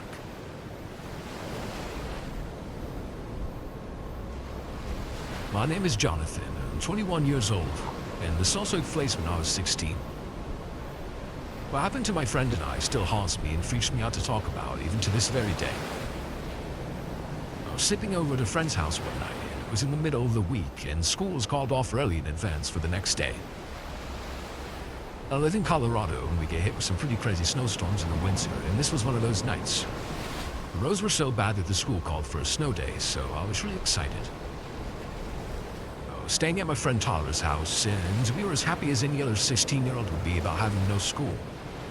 Luckily, he lived in the same neighborhood as me, so all I had to do was pack my bag up with the things that I was going to need for the night and just walk over there. It's no more than a 5-minute walk, so really, it was no big deal. Of course, our parents had to work the next morning, so we were going to have the house to ourselves all day the next day. We stayed up late and played video games and goofed around all night, talking about the most random stuff you could imagine that teenage boys would talk about. Nothing weird happened that night. It was a normal night. However, the next day was when things went crooked. I would say it was around 11 o'clock in the morning. Tyler was making a sandwich in the kitchen, and I was using the bathroom when suddenly the doorbell rang. We both heard it clear as day. Even though it spooked us initially, we weren't that worried about it. We live in a relatively safe area, and bad things like home invasions and stuff like that are almost completely unheard of here. Tyler even made a joke about how it was probably a Jehovah's Witness or something. I ran out of the bathroom, and both Tyler and I walked over to the front door. Yo, help me. If anyone's in there, please help me. I'm in serious trouble right now. Our neighborhood is really quiet, and it really isn't very likely for someone to knock on our door, period, as it just wasn't something that happened often. Tyler looked outside to try and see who it was, and it most definitely wasn't a Jehovah's Witness. It was some guy that was dressed in shorts and a t-shirt. He had short black hair and was probably around 5'10". What the hell is going on? Who are you? I asked. Tyler then hit me in the shoulder, as he was clearly upset with me for letting ourselves be known. Thinking back, I really wish I wouldn't have said anything, because just maybe the man would have walked away and none of this would have happened at all. Definitely wasn't the smartest move on my part, I can admit that. The men outside then started banging on the door and begging us to let him in. We knew that something was terribly wrong, so obviously we didn't let him in. We ran downstairs and we hid in a secret spot in the basement that Tyler showed me. He called his mom to let her know, and she said that she was on her way home. Luckily, Macy, Tyler's mom, only worked about 5 minutes away from the house, so she would be there soon. Seemed like right after Tyler hung up the phone, though, we heard footsteps coming from upstairs. We knew there was no way it was his mom. Dude, what the hell are we going to do? Tyler said. I told him that we needed to stay calm and just wait it out. Dude, are you kidding me? Screw that, Tyler said. Vol, what do you suggest we do then? I asked. Literally anything but sit down here. We need to run, he said. I didn't know how good of an idea that was, but I wasn't going to sit there and hide alone, so I followed. We opened the door ever so slowly and made our way across the basement to this window that we were going to attempt to fit through. I didn't see how that was going to work, but I knew it was the best option in all reality. I cocked my hands together so I could give him a boost, and Tyler managed to open the window. He struggled for a minute, but eventually he was able to make it outside. What about me? I thought silently. That was right when Tyler told me to grab the wooden coffee table across from me and use it as a stepping stool to boost me up, and then he was going to pull me out. So that's exactly what I did. I jumped up and Tyler grabbed my arm and pulled with all of his might, and somehow was able to make it through the window, and I made it outside as well. I had to catch my breath from panicking so hard that we didn't even realize the man was standing directly behind us. He looked at us with the most disturbing look you can possibly imagine. He was a freaking creep. We both ran towards the front of the house, and ironically, Tyler's mom was pulling in the driveway, right as we made it to the end of the driveway. The man followed us, but very quickly ran the opposite way when he saw that we were with an adult. Tyler's mom called the police, and we were able to find out that the guy was a wanted fugitive that had just escaped prison less than 24 hours prior. The police showed us a picture of the guy, and Tyler and I both confirmed to the officers that it was the same person. They caught him later that night, and now he's in prison and probably will be for a long time. He was a convicted sex offender and liked to assault young boys, and more specifically boys our age. He had definitely been spying on us and knew we were alone. It makes me sick to my stomach how messed up some people are.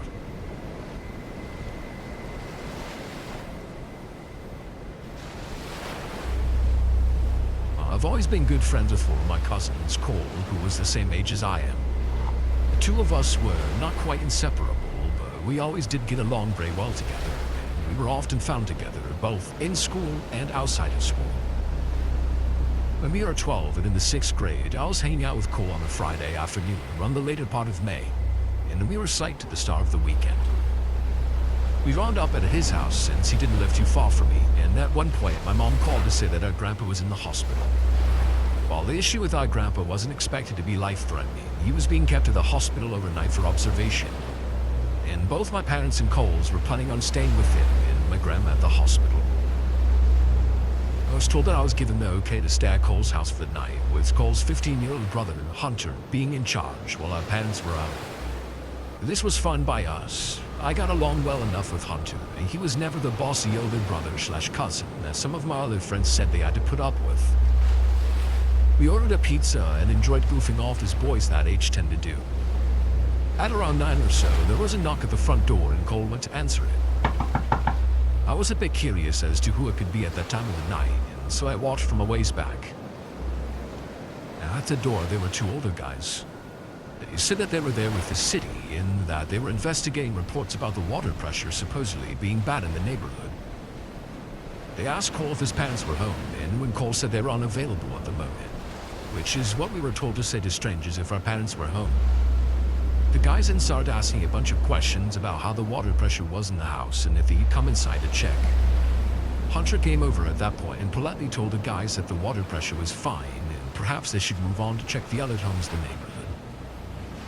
The guys seemed reluctant to leave, but eventually they turned and walked away after Hunter started closing the door. After the door was shut, we looked at each other and shrugged, but neither of us really thought too much after that, and we went back to doing what we were doing. Eventually, we decided to go to bed. Cole and Hunter shared a bedroom, and we all agreed that I'd sleep in there with them, rather than me hitting the sack on the couch or something like that. So that way we could all talk while we fell asleep.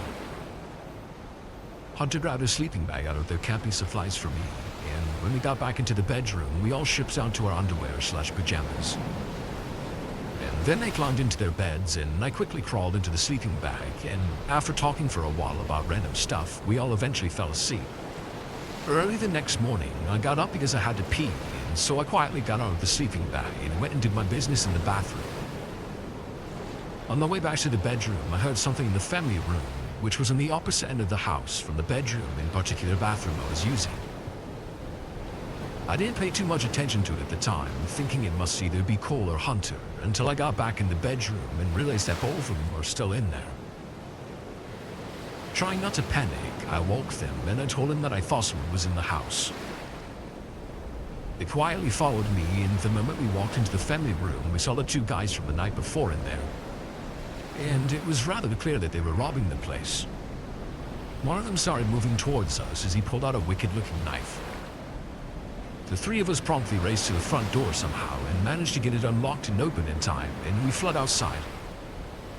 As luck would have it, a cop was driving by at that particular moment, so we quickly flagged him down and we told him about the two guys in the house. The cop called for backup, and within a couple of minutes, several other cops were there, and they proceeded to enter the house. After some searching, they caught the two guys. The cops figured out that the two guys must have entered from the window in the laundry room that had a broken latch, and that they had probably targeted this house specifically because they knew us kids were alone. And they probably figured that if we discovered them, we would be easier to deal with than adults.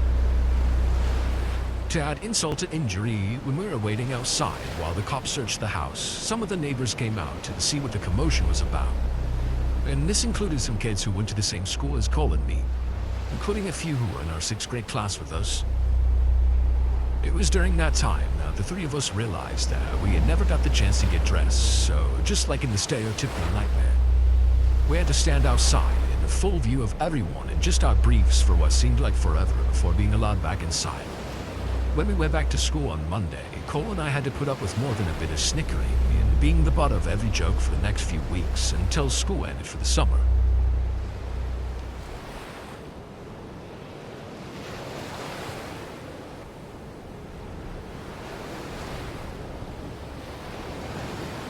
On Christmas Day 2018, my girlfriend and I took a trip to her parents' house.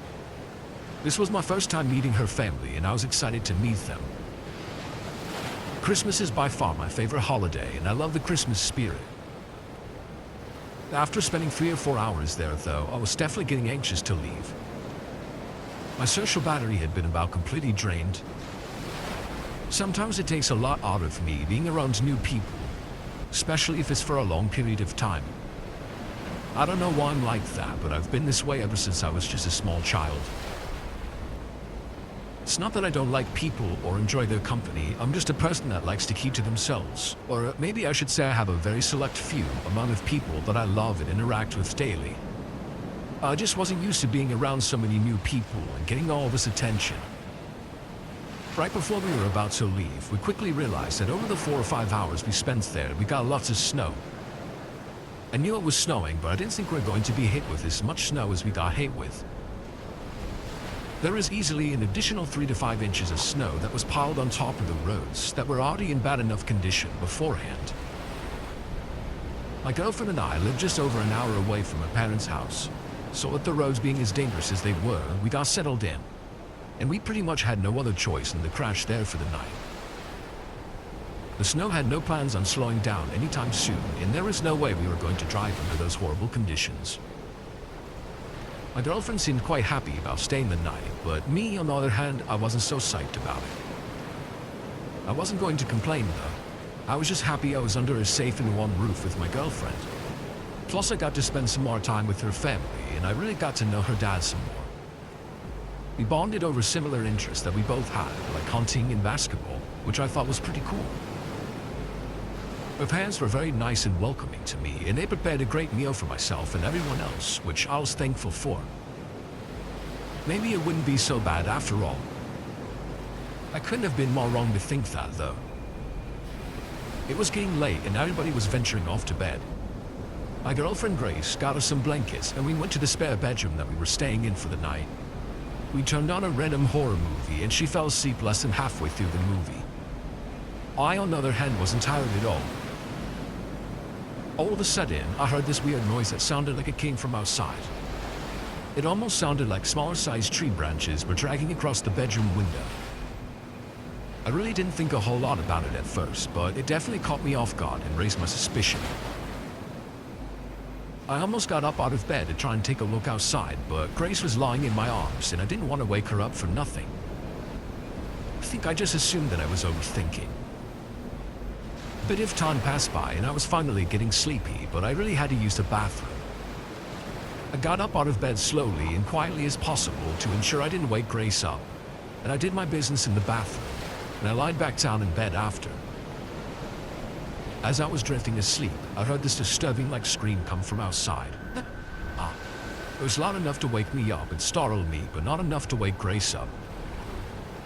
I got up and I looked out the window, and I kid you not, I could see a person that was standing in the middle of the backyard looking at me. I wasn't so sure they could see me, but I didn't weigh it out as an option. I didn't really care anyways if they could see me or not, to tell the truth.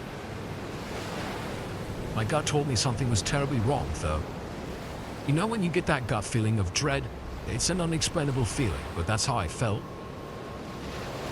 Tried to wake my girlfriend up, but she's a heavy sleeper, so after a few attempts, I gave up. Stupidly enough, I ran outside by myself to go and see what the hell was happening. And the person I saw only a few minutes ago was gone. They were completely out of sight. I then spotted the footsteps in the snow that looked like they led all the way to the shed in the backyard. I followed them cautiously, but quickly at the same time. Then I heard the scratching sound as I was approaching the shed. It almost sounded like the way a knife sounds when scraped against metal. Well, even so, I continued moving forward. As I got up closer to the front door of the shed, I noticed that it was cracked open. I opened it some more and peeked my head through ever so slowly, with my heart practically beating out of my chest now. And that's when I saw the most disturbing thing I will ever see in my entire life. That same man from earlier was standing right there, no more than 10 feet away from me. He had a sledgehammer in his hand and was approaching me now. I stood there in shock for probably a few seconds, but I screamed for help as loud as I could immediately. I started to run back to the house, and he began chasing me. When I turned around, though, right before I got to the front door, he was out of sight. Almost like he vanished out of thin air. I didn't question him much. I was just ready to get the hell inside to safety. I ran upstairs in a panic to Grace, and I told her what happened. She started freaking out when I told her, even more than I was, and we woke her family up and told them as well about what happened. Thankfully, they have cameras up surrounding the perimeter of the house, so Grace's dad played back the footage so they could see what we were talking about. Unfortunately, it didn't pick up the man's facial features at all, and it wasn't any help in identifying the man. I barely got a good look at him either. All I can really say is that he was average height, that he had medium-length black curly hair, and was creepy as fuck. For some reason, her parents didn't want me to call the police though, and I think they tried to convince me that it was some sort of prank and that we shouldn't be worried about it. I don't know how the hell they could believe that, but I thought that was pretty weird. Something about that didn't seem right to me.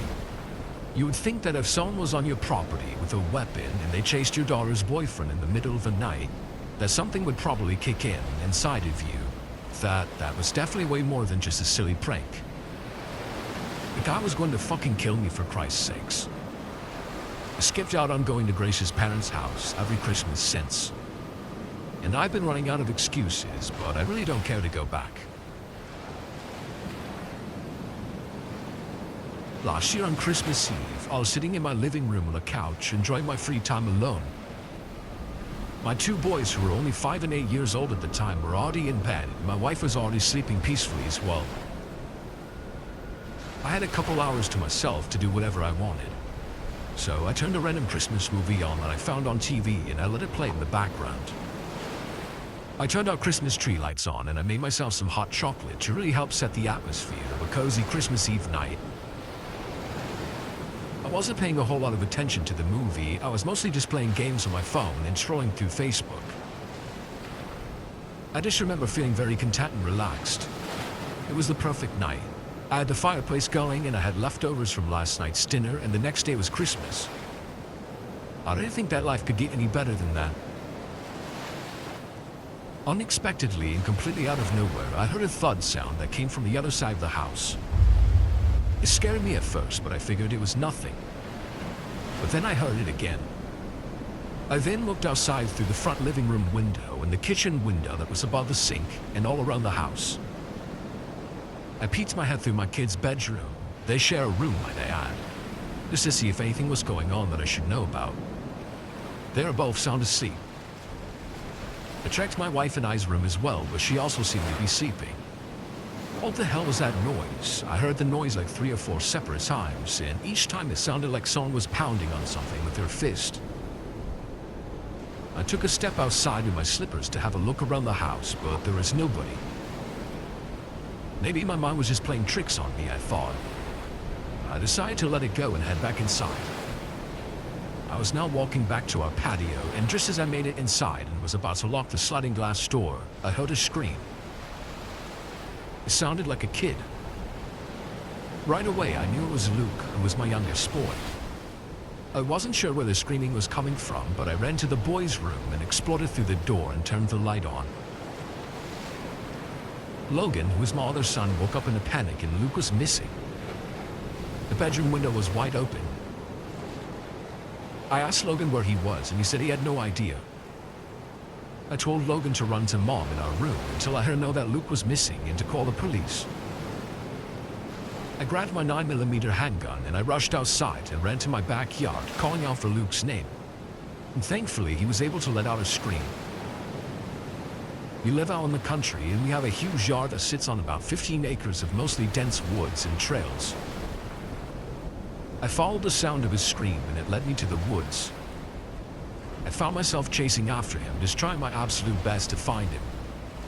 I screamed and screamed for him, but eventually he stopped screaming back. That's when my panic really set in, and I swear to you, I thought I was going to have a heart attack. I kept searching for him, and after a few minutes, I heard something that sounded like a person stepping through sticks and leaves. Then I heard a sound of what sounded like someone taking a big gasp and trying to hold their breath. I looked all around me and I turned the flashlight on. I didn't have it on up until this point because I didn't want to give off my position. I knew my son was out there with someone who was trying to kidnap him. And I knew that I knew my woods better than anybody, and I knew he was still out there and that they were called spy. I must have did a 360 4 or 5 different times, looking all around, until I finally spotted what looked like to be someone laying on the ground. All I could see was a shadow. Almost as soon as I pointed the flashlight at it and took a few steps closer, I then saw in fact that it was a man. He was lying on top of my son and he was suffocating him. The man ran off and I ran to my son Luke. He was lying there borderline unconscious, and I picked him up and ran home and got him inside. The police were already there by the time we got back to the house, and Luke had to go to the hospital.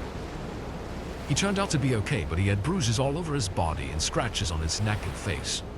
My son almost and very well could have died from asphyxiation. As for the men who kidnapped him, they never caught him. I gave the police the best description of him, but but he's still out there somewhere. He was lucky I didn't shoot him in the fucking head. Sometimes I wish I would've.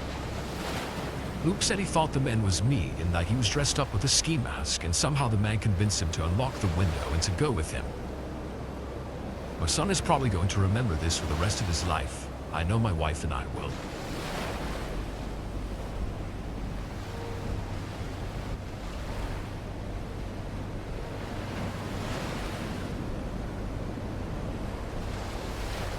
This happened on Christmas Eve when I was 23 years old, 3 years ago. I lived alone in a house that I was renting at the time.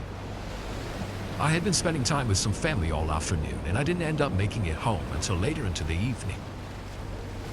I was really tired because my sleep schedule was all out of whack, and I remember I had a particularly stressful work week the previous week, so I was just ready to go to bed.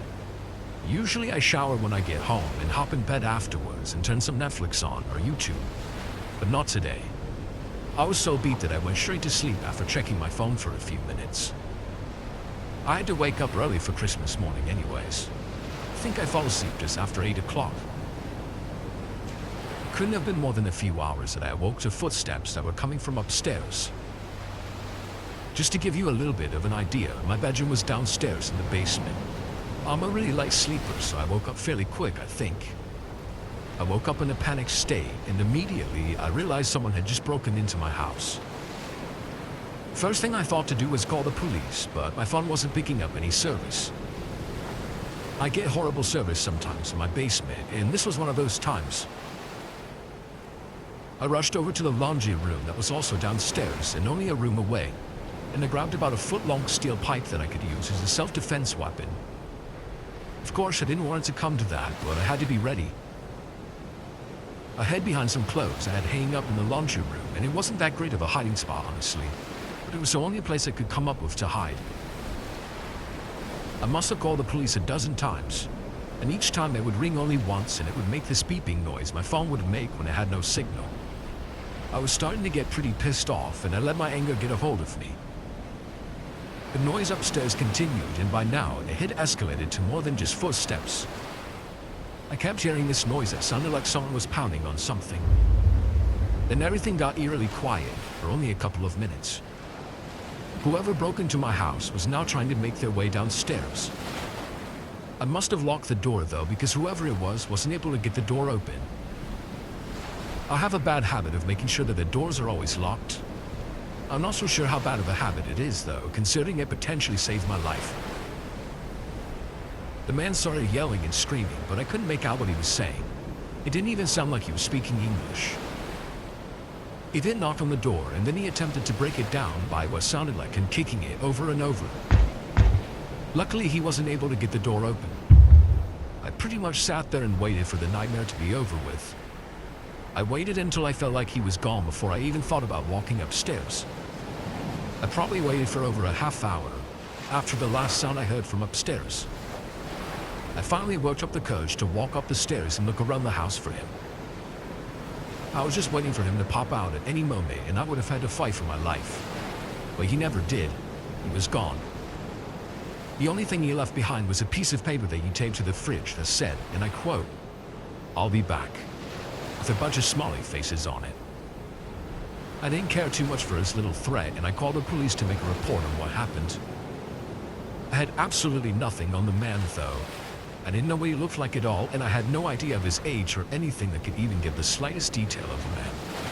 So obviously, there wasn't much the police could do except reassure me and boost my confidence by telling me that everything would be okay and that they will catch him sooner or later. It really freaks me out too, because even still to this day, I have no idea how he got inside. There were no signs of a break-in or anything. I had an incident that happened exactly a year later on Christmas Eve as well. I wasn't home. I was actually at my girlfriend's house visiting with her family when I received a notification on my phone on my Ring doorbell app that said somebody was at my front door. I opened up the notification right away, and there was a man on my front porch trying to get my attention or break into my house or something. I know deep down in my heart that it had to have been the same guy that broke into my house the year before. He had this huge creepy smile on his face, but he seemed to have been confused by the green camera I had. Like he hadn't seen one before or something. I then yelled at him and told him the police were on the way and that if he doesn't leave he's going to be arrested, to never come back again. Well, surprisingly it worked when I threatened him because he ran off and I haven't heard or seen anything from him since. I called the police and I was able to give them a description finally, but still, since the man was gone by the time the police arrived, there wasn't much they could do. Now every year around Christmas especially, I get paranoid that he's going to come back. I'm set to move in about 3 months though, so hopefully I can finally start feeling safe in my own home. When you're very young, you can be prone to making brain-dead decisions. However, I learned at an early age that once you get old enough, you can lose your common sense too. I was 8 years old when my parents and I visited my grandparents for Thanksgiving. They lived in a tiny townhouse in a crowded suburb where my mom and all our siblings grew up. Even with how young I was, I could feel how lived in and sentimental that place was. All the years spent growing up and growing old were palpable. My mom and grandma were in the kitchen before dinner, when all of a sudden my mom broke down into tears. I didn't know why exactly, but I assumed a lot of childhood memories were rushing back to her. That, and she must have noticed that grandma wasn't doing too well mentally speaking. Fortunately, by then, pretty much everything was done except for the homemade cranberry sauce. So my grandma told her to sit tight and relax while she walked to the store to get a candle. I was visibly concerned by my mother crying, so my grandma took me with her. The store was a short but bitterly cold walk away. Outside, there was this old, scraggly-looking homeless man leaning against the wall. He eyed us as we walked in, staring and smiling particularly at me. About 5 minutes later, we emerged from the store with our single can of cranberry sauce, and the homeless man stopped us to ask a question. He pointed to the can, saying we must be having a feast at home. Then he spewed a sob story about how he was cold and hungry and had nowhere to go. I'm sure it was all true, but there was something about his eyes that freaked me out, so I didn't want to give him any sympathy myself. Unfortunately, he then asked if he could eat with us for Thanksgiving, and to my sinking surprise, my grandmother welcomed him to come with us.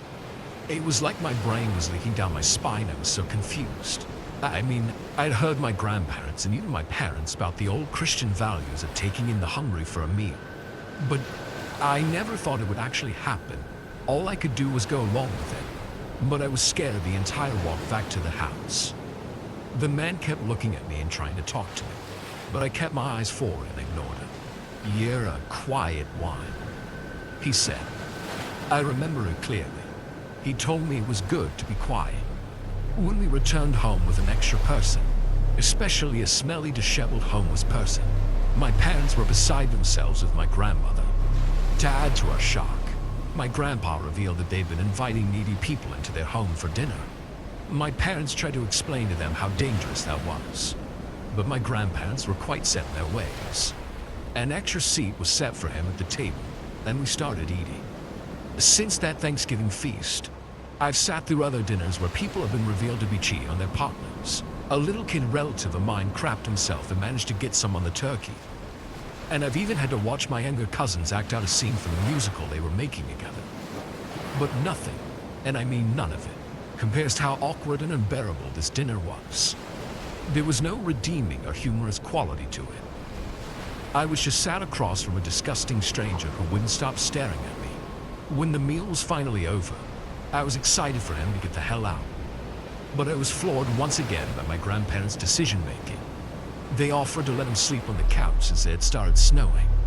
My parents were extremely upset, but they ended up letting it happen, thinking it would be okay if I slept with them and they kept the bedroom door locked.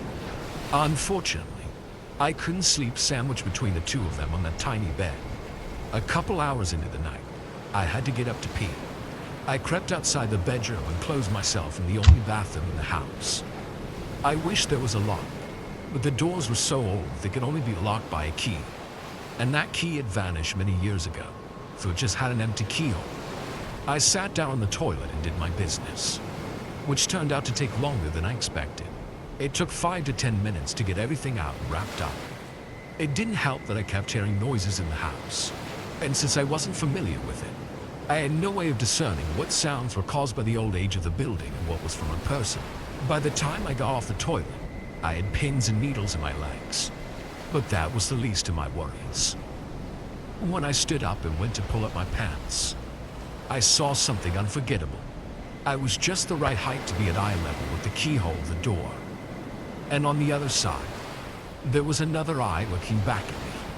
I knew that eye. It had been staring at me all day. The eye moved away as the man stood up, so I screamed and threw myself at the door. I wanted to keep him out at all costs, wailing as loudly as I could. My parents came running over, and I only opened the door when I was sure it was them on the other side. I told them what I saw, blaming the man my grandma let in. My grandparents didn't believe me, triggering my mother into a crying, screaming rage. At the time, I thought it was just because she was mad my grandma put me in danger. But now I know it was mixed with a tragic realization that her mother's mind was falling apart. During that scarring scene, the peeping Tom quietly slipped out and disappeared. We left that night instead of staying a few days like we planned to. My mother cried the whole way home. I don't remember ever going back to visit my grandparents again. A few years back, I decided to do something I said I'd never do. I got up at 4 in the morning to get in line for Black Friday. I didn't tell my family about it. I wanted it to be a surprise. Imagining my kids' faces light up when they got to see the Christmas tree we decorated on Thanksgiving night already surrounded by presents. I snuck out and made my way to Target to get a good spot in line. The doors opened at 6 a.m. and everybody poured in. I made my way down the path I'd planned out in my head, as my wife and kids had already made a list of everything they wanted. I bought everything and paid an extra few bucks to get everything professionally wrapped. Since I suck at wrapping presents, I got out of the store just before 7 o'clock. Unfortunately, that's where things got derailed. As I was loading the presents into the trunk, a man came up and offered to help. He seemed genuine for the most part, but I wasn't fooled for a second. However, he wouldn't take no for an answer. He put his hand on top of the pile of presents, telling me it was too big of a task for one person to handle. I told him to back off, as I knew he was just trying to slip away with one of my gifts. The man became defensive, and then right before my eyes, he started taking items out of the cart and stacking them into the trunk of my car. I couldn't believe the nerve. Without thinking, I shoved him back into the parked car behind him. He immediately came back and shoved me even harder, sending me reeling into a guy who was walking by. He stumbled and managed to catch himself, then looked at us with a weird judgmental expression, then told us to act like adults and headed into the store. When I looked back at the first guy, he had a present in his hands and was turning around to run off. I caught up to him in a few strides and yanked him back by the shirt so I could sock him in the face. I threw my momentum into him too, making him crash into the ground. He dropped the box, which tumbled across the pavement. I went to pick it up, then looked back at the guy. He was sitting up against a car, nursing the left side of his face. He stared daggers at me, but I laughed and told him he was lucky that present wasn't fragile. Then I returned to my car and finished loading it up. The loser didn't even get to his feet. He wouldn't take his eyes off me though, which freaked me out. I could feel the seething rage, like he was holding himself back from stabbing me when my back was turned. And yet, I got in my car and drove off, thinking that was the end of it. I even looked forward to telling my kids the story of how Dad saved Christmas. But then, half a mile down the road, I realized something. I hadn't taken my wallet out of my back pocket to set it in the cup holder when I sat down. I hadn't thought to do it because it wasn't there. It was gone. Suddenly, it clicked. That whole altercation was just a ruse to distract me so that guy who I got shoved into could pickpocket me. I cursed up a storm in anger. I had $80 in cash, my credit and debit cards, and my driver's license in that wallet. I immediately pulled over and canceled all my cards. They couldn't drain my accounts in the store. But there was nothing I could do about my ID. I thought back to that face of the man I punched. The unbridled rage in his eyes made me think there was no way he wasn't going to do something with the knowledge of my address. I went home and tried to put on a brave face, but I took my wife aside and told her what happened. She said we should call the police, but I didn't know how that would help, so I didn't bother. That night, I went to bed late, and if I hadn't gotten up so early, I don't think I would have slept at all. At some point, I woke up to a rustling sound. After listening for a moment, my heart sank. That sound was the sound of the presents being unwrapped. I got up and started making my way down the hall quietly, hoping it was just one of my kids being impatient. When I rounded the corner, I saw a man crouch under the tree, surrounded by open gifts and shreds of wrapping paper. It was the same man who lifted my wallet. Then, out of nowhere, I got punched in the face. I staggered back, nearly falling over, but I got caught by the arm and pulled face to face with the guy ahead. He was still furious, but now there was a huge bruise around one eye. He said only a few words to me, but I'll never forget them. You're lucky we didn't go to your kid's bedroom and unwrap them.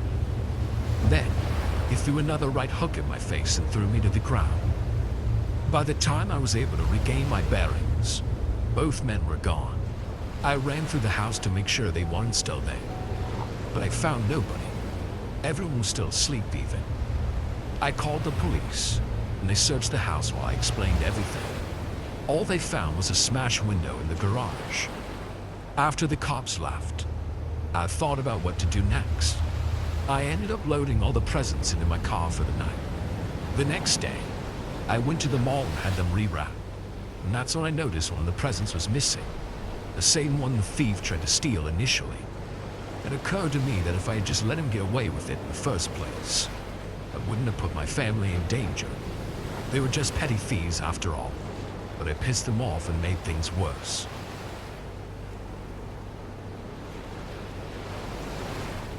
Back in high school, my friends and I would love to go to our local movie theater that was situated inside of our shopping mall. We usually traveled in big groups, but this time it was only my friend Alex and I. We picked a late night showing of some obscure movie. I can't recall the name, because this happened years ago, but we arrived on time and found our seats. Since the showing was so late and it wasn't a box office hit, the theater was pretty empty. We situated ourselves in the middle where we could get a perfect view of the screen. Strangely enough, a couple that arrived late decided to sit in our row, with only 2 seats between us and them. A friend and I exchanged confused looks, and then we just shrugged it off, figuring it was solely because we had prime viewing seats. As the theater got dark, things got a little bit weird. The woman of the pair kept looking over at us every few minutes. The first few times, I figured she was just a nervous person and maybe adjusting to her surroundings. Yet maybe an hour into the movie, she just kept the pattern up. She wasn't even discreet with her staring, because she turned her head completely towards us. I could see her entire face. I can still see it in my head today when I imagine it. I nudged my friend and told him about the girl staring, and he whispered that he'd noticed too. At this point, I was feeling very anxious and almost wanted to leave the movie early. My friend didn't want to though, so I decided staying with him was much safer than leaving alone. And that was his ride home too. Throughout the movie, the girl continued to look over. Every now and then, she'd whisper something to her counterpart, but he himself never really looked over. Once the movie ended, I grabbed my friend by the arm and told him that we should get going, because it's late. He followed as I sprinted out of the theater. Once we were out, the halls were empty because of the fact that barely any films played towards the end of the night. I was about to say something to my friend about how the couple next to us had freaked me out, but they ran out the door seconds after us. I was freaking out on the inside, but decided to try my best to keep my composure. My friend was definitely aware of them closely following us out of the theater, but he isn't the type to be confrontational, so we just speed walked to my car. Once we got in the car, my intuition told me just to get out of the parking garage as fast as I could. I saw the weird couple make it to their car, which was on the same parking garage level as us. That wasn't surprising, because the entrance to the mall is on that level, so everyone parks there. I sped out of the parking garage and drove towards the main street. I told him to keep a lookout and see if their blue car was following us. He looked back and said the coast was clear. I felt so relieved. Now, we're the only ones on the main highway because it was late at night and we live in a quiet suburban area. But a few minutes later, a car came speeding up from behind and flashed their high beams at me. My heart started to race and my head just told me it was them. I asked Alex if the car was blue and he said he couldn't tell. The light to turn left onto the next main street was green, so I took the left turn necessary to get to mine in his neighborhood. The car backed off and turned on normal lights, but still turned left too. Caught a glimpse of the car, and I started yelling once I realized that it was the weird couple that I was worried about. Alex told me to gun it, so I slammed on the gas and sped down the last main street before I had to turn into our neighborhood. The car wasn't tailgating me, but was clearly following not too far behind. When the streets are empty, it's easy to follow someone since there aren't other cars to dodge. I turned into the neighborhood, but decided to drive past his street so that they wouldn't see where we were trying to go. The car followed us into the quiet neighborhood and was picking up speed to get closer to us. My friend Alex was panicking and asking what we were going to do. I just kept quiet as I sped quickly down street after street. I could see the car's lights behind me as I made a turn onto another side road, but they were far enough that they couldn't see me for about 30 seconds after I took the next turn. After I turned onto another unfamiliar street, I turned my car off and flipped into neutral gear. My car is manual, so I'm very familiar with driving it, and I knew I had enough momentum to roll into an empty parking spot, even though my car was off. I slipped into the spot on the curb and pushed the brakes to get to a stop before the car could clear the turn to get onto the street. I reclined my seat back completely and told Alex to lean all the way forward and to not move. I sat there in the silent and dark car with my ears ringing from how quiet it was. My heartbeat was fluttering faster than it ever had before. Within a few seconds, the car cleared the turn and started slowly driving down the street. It made its way past my car that was parked on the side. Luckily for us, I drive a standard black Scion TC. There's nothing notable about the car, and I haven't even changed the license plate frame. So they must have figured that the cars parked on the road belonged to the people that lived in the neighborhood. Alex and I literally stayed in our hiding positions for 10 minutes, just in case the weird couple decided to drive by again. Luckily, they never did. Once we got off, we just stared at each other and didn't know what to say. We were both freaked out and had no idea of what the couple had planned to do if they caught up to us. To this day, I still have no idea what their intentions were. Maybe they were just a couple of deviants who enjoyed freaking out young high school students. Or maybe they had a more sinister plan for us. All I know is that I don't go to that theater late at night anymore, unless I'm with a big group of friends.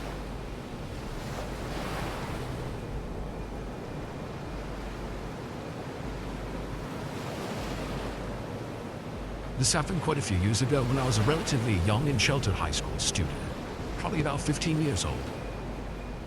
One of my close girlfriends and I decided to go to the drive-in movie theater one night, where they showed 2 movies in a row, and the whole thing ends pretty late at night, probably around 1 a.m. or so. The 5 of us all drive in my friend Aaron's car, and as we're putting the seats down and setting the back of the car up with blankets and pillows, I guess Aaron recognizes a guy, David, that she had met with a few times because he worked at her gym. He was at the drive-in alone. Not necessarily weird, just not something many people did in my town. And he came over to our car to chit-chat. Immediately, one of my other friends, Kareem, took a liking to this guy and began floating up a storm.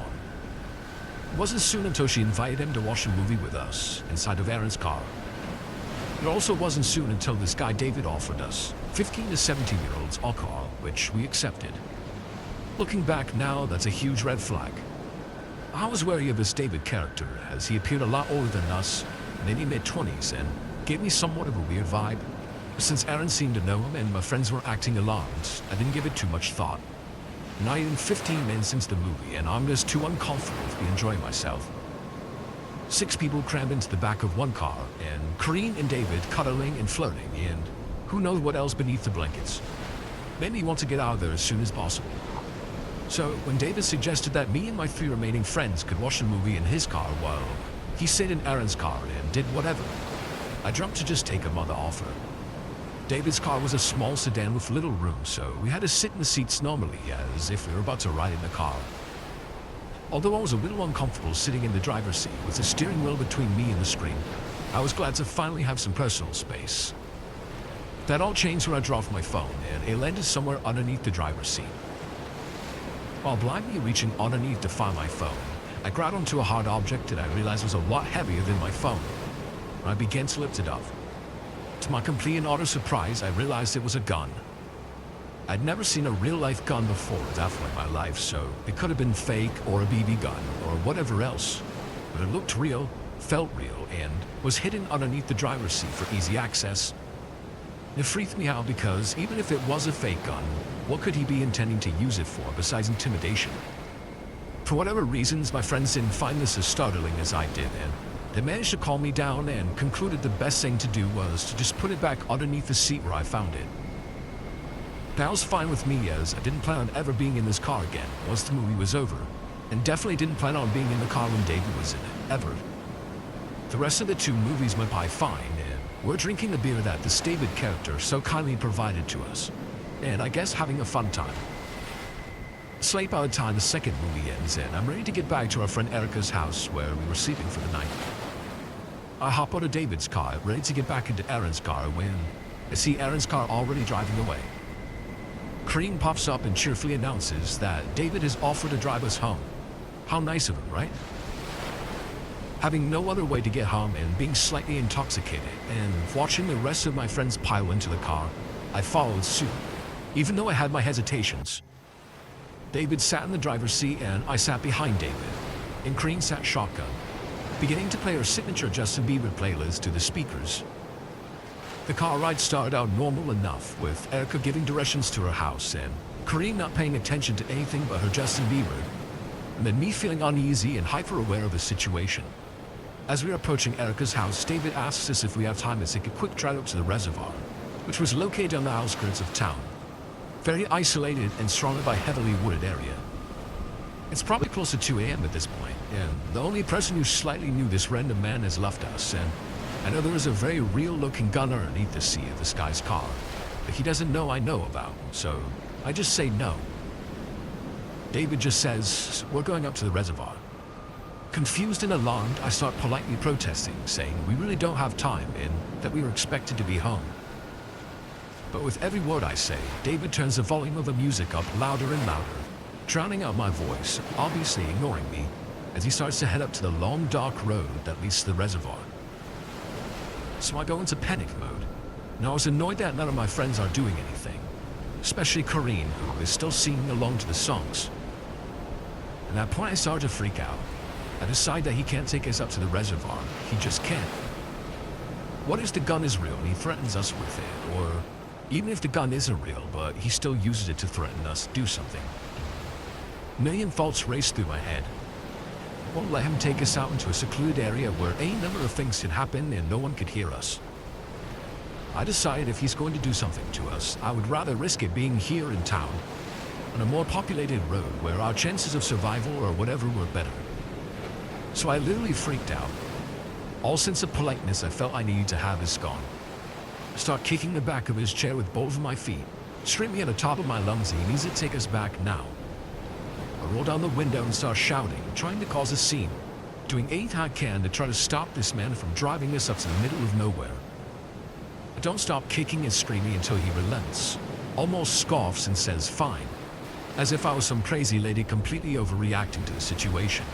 But I don't care what he thinks. I'm just relieved that he has turned the car around and is actually taking us back to Erica's house. Once we get there and I run out of the car, we wake up Erica's parents to let them know what happened, since this guy now has one of our addresses. I didn't sleep that whole night, and my friendship with Kareem was damaged from her putting me in such a terrifying situation, just because she had the hots for this guy.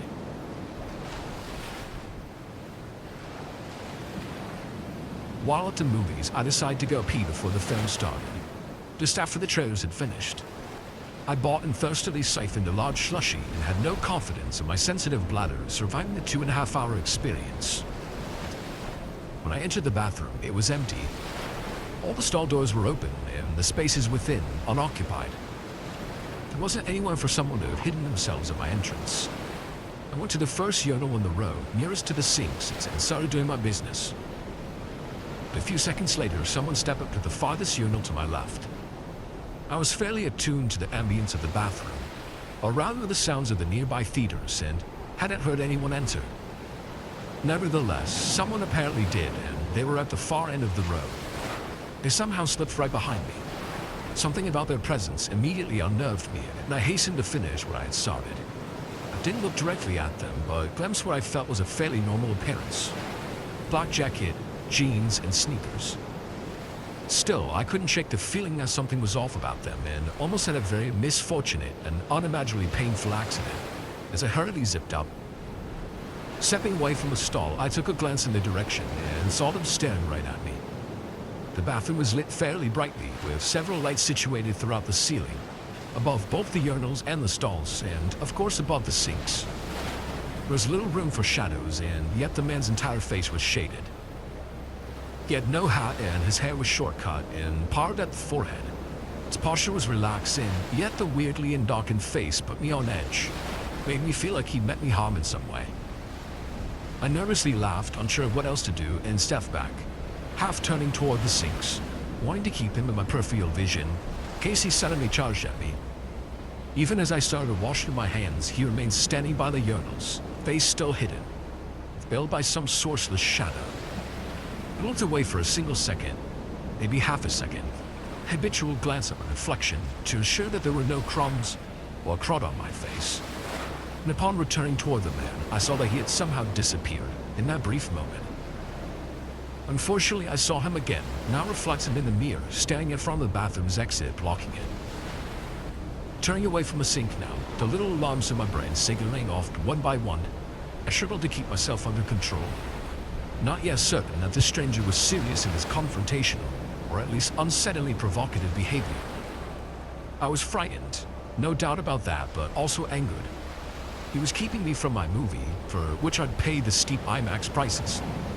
Finally breaking the speechlessness of the moment, I asked what he was doing. Didn't respond, just kept staring at me, with his face still unexplainably withheld from view. Had I not sensed something uniquely off about this man, I might have tried pushing him aside, but there was something so inexpressibly eerie about his presence, so fundamentally wrong. I decided to instead do something pretty ridiculous. So I got my phone, and with the camera's flash activated, I took a picture of him. The plan was to threaten him with some sort of legal action if he didn't get out of my way, having the picture of him blocking the bathroom door as evidence of his arguably hostile behavior. The man didn't flinch at the camera's flash or make any moves or gestures to indicate that he had an issue with the picture, which I of course found unnerving. But what I found absolutely terrifying, what sent me running for one of the stalls, was what I saw on my phone screen. In the picture, the man's face wasn't covered by darkness. Everything else was dark, and only a shockingly white face showed clearly. Its eyes were two leaking pools of black, which strung with the equally black mouth at the bottom of the chinless face. There was no nose, only those three portals of trooping molten darkness. The almost lustrous ivory face seemed to float amidst the pitch-black background, hovering special visions of unwholesomeness. I locked myself in the middle stall, my usual preference under less terrifying circumstances, and crouched atop the toilet. Just then, the lights of the bathroom went out. All at once, a soft noise arose. Raspy, stuttered breathing, like that of some mummy newly arisen from its age-old tomb. A few breathless, on my part, moments later, there was a sound to my right, at the first of the 5 stalls. I heard the sound of shattering porcelain and splashing water, which, in all the acoustic confines, sounded thunderous. Another second passed, and I heard the same sounds from the next stall, the one immediately to my right. At the destruction of that stall's toilet, I started to whimper, fearing for my life. Then, with a scream more horrific than anything I'd ever heard, the door of my stall was nearly broken off its hinges as something crashed into it. 3 more screams rang out, each followed by a stall-shaking impact. Somehow, through the mercy of God or the architectural aptitude of the bathroom's designers, the stall door held. The screaming, assaulting horror eventually relented, moving on to inflict its insane violence against other 2 remaining stalls. The toilets were mercilessly smashed to bits. At the completion of the violence, the lights came back on. Despite this, I remained perched atop the toilet for at least 10 more minutes, listening for even the slightest sound of someone or something lurking beyond the stall. Finally, after saying a prayer or 2, I unlocked and opened my stall door and peered out into the bathroom. The floor was coated in water and littered with the shards of shattered toilets, but there was no one around. No man with his face obscured by shadows. No floating face.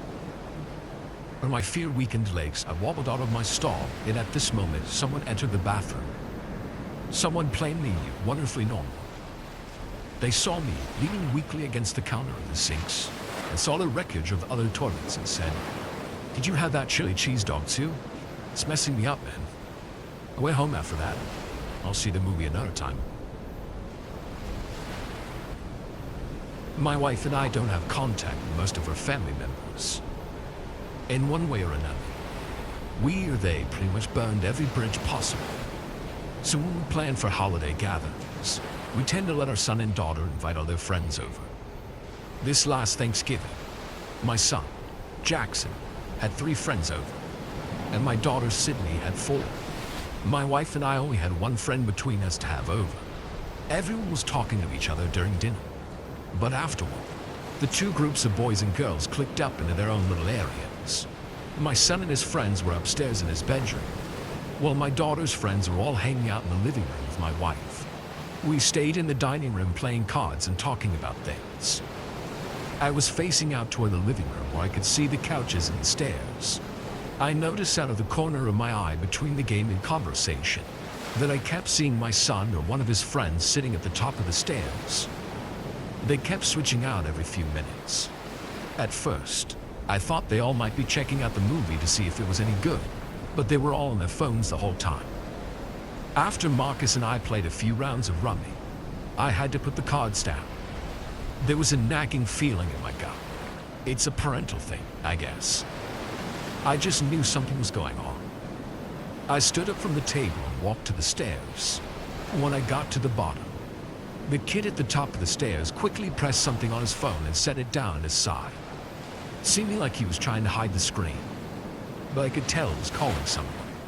I started making my way up, asking the kid what he was doing there. He instantly got nervous.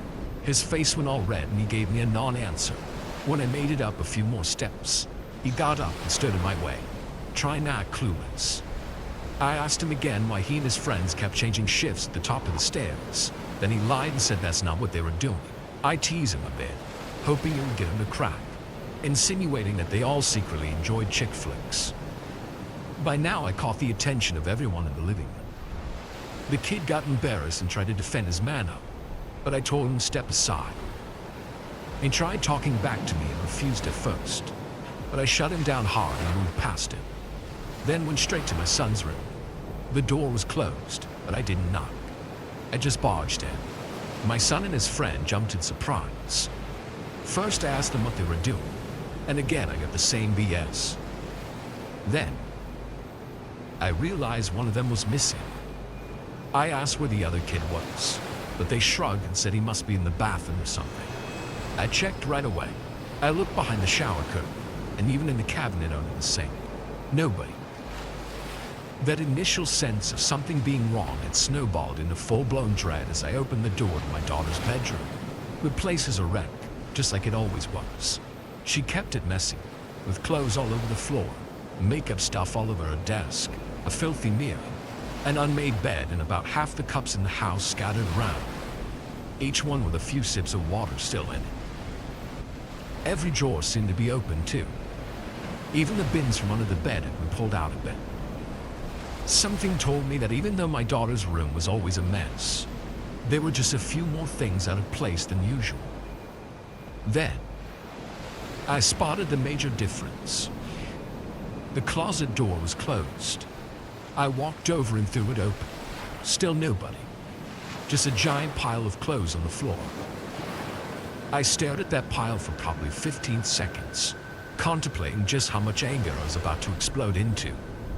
Then I kicked the pile as hard as I could. A voice shouted in pain as a person emerged from the clothes. It was my son's missing friend, cowering on the floor and already giving me the stupid puppy dog eyes. I dragged him and all the other boys down to the living room and shut off the TV. I made them confess what they did. It took the better part of 2 hours and involved a lot of crying, screaming, and begging from all sides, and I had to threaten to call the cops. But they eventually cracked. The 4 of them had a little operation going. One would keep watch at the top of the stairs and alert another if anyone was coming upstairs. And that other would sneak into my daughter's room and do whatever they pleased, which involved taking videos of their actions in order to share and commemorate their dirty escapades.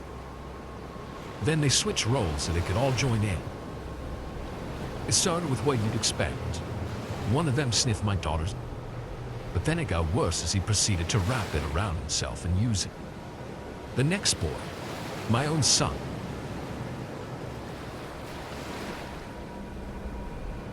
They must have each gone in there twice and deposited little puddles of depravity all over her room, expecting her not to notice them through all the existing clutter and mess.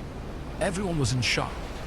My daughter was sobbing and ran out of the house, followed by all her friends and my wife to console her. That left me and Marcus alone with all the offenders, and I just about beat them in the singular paste.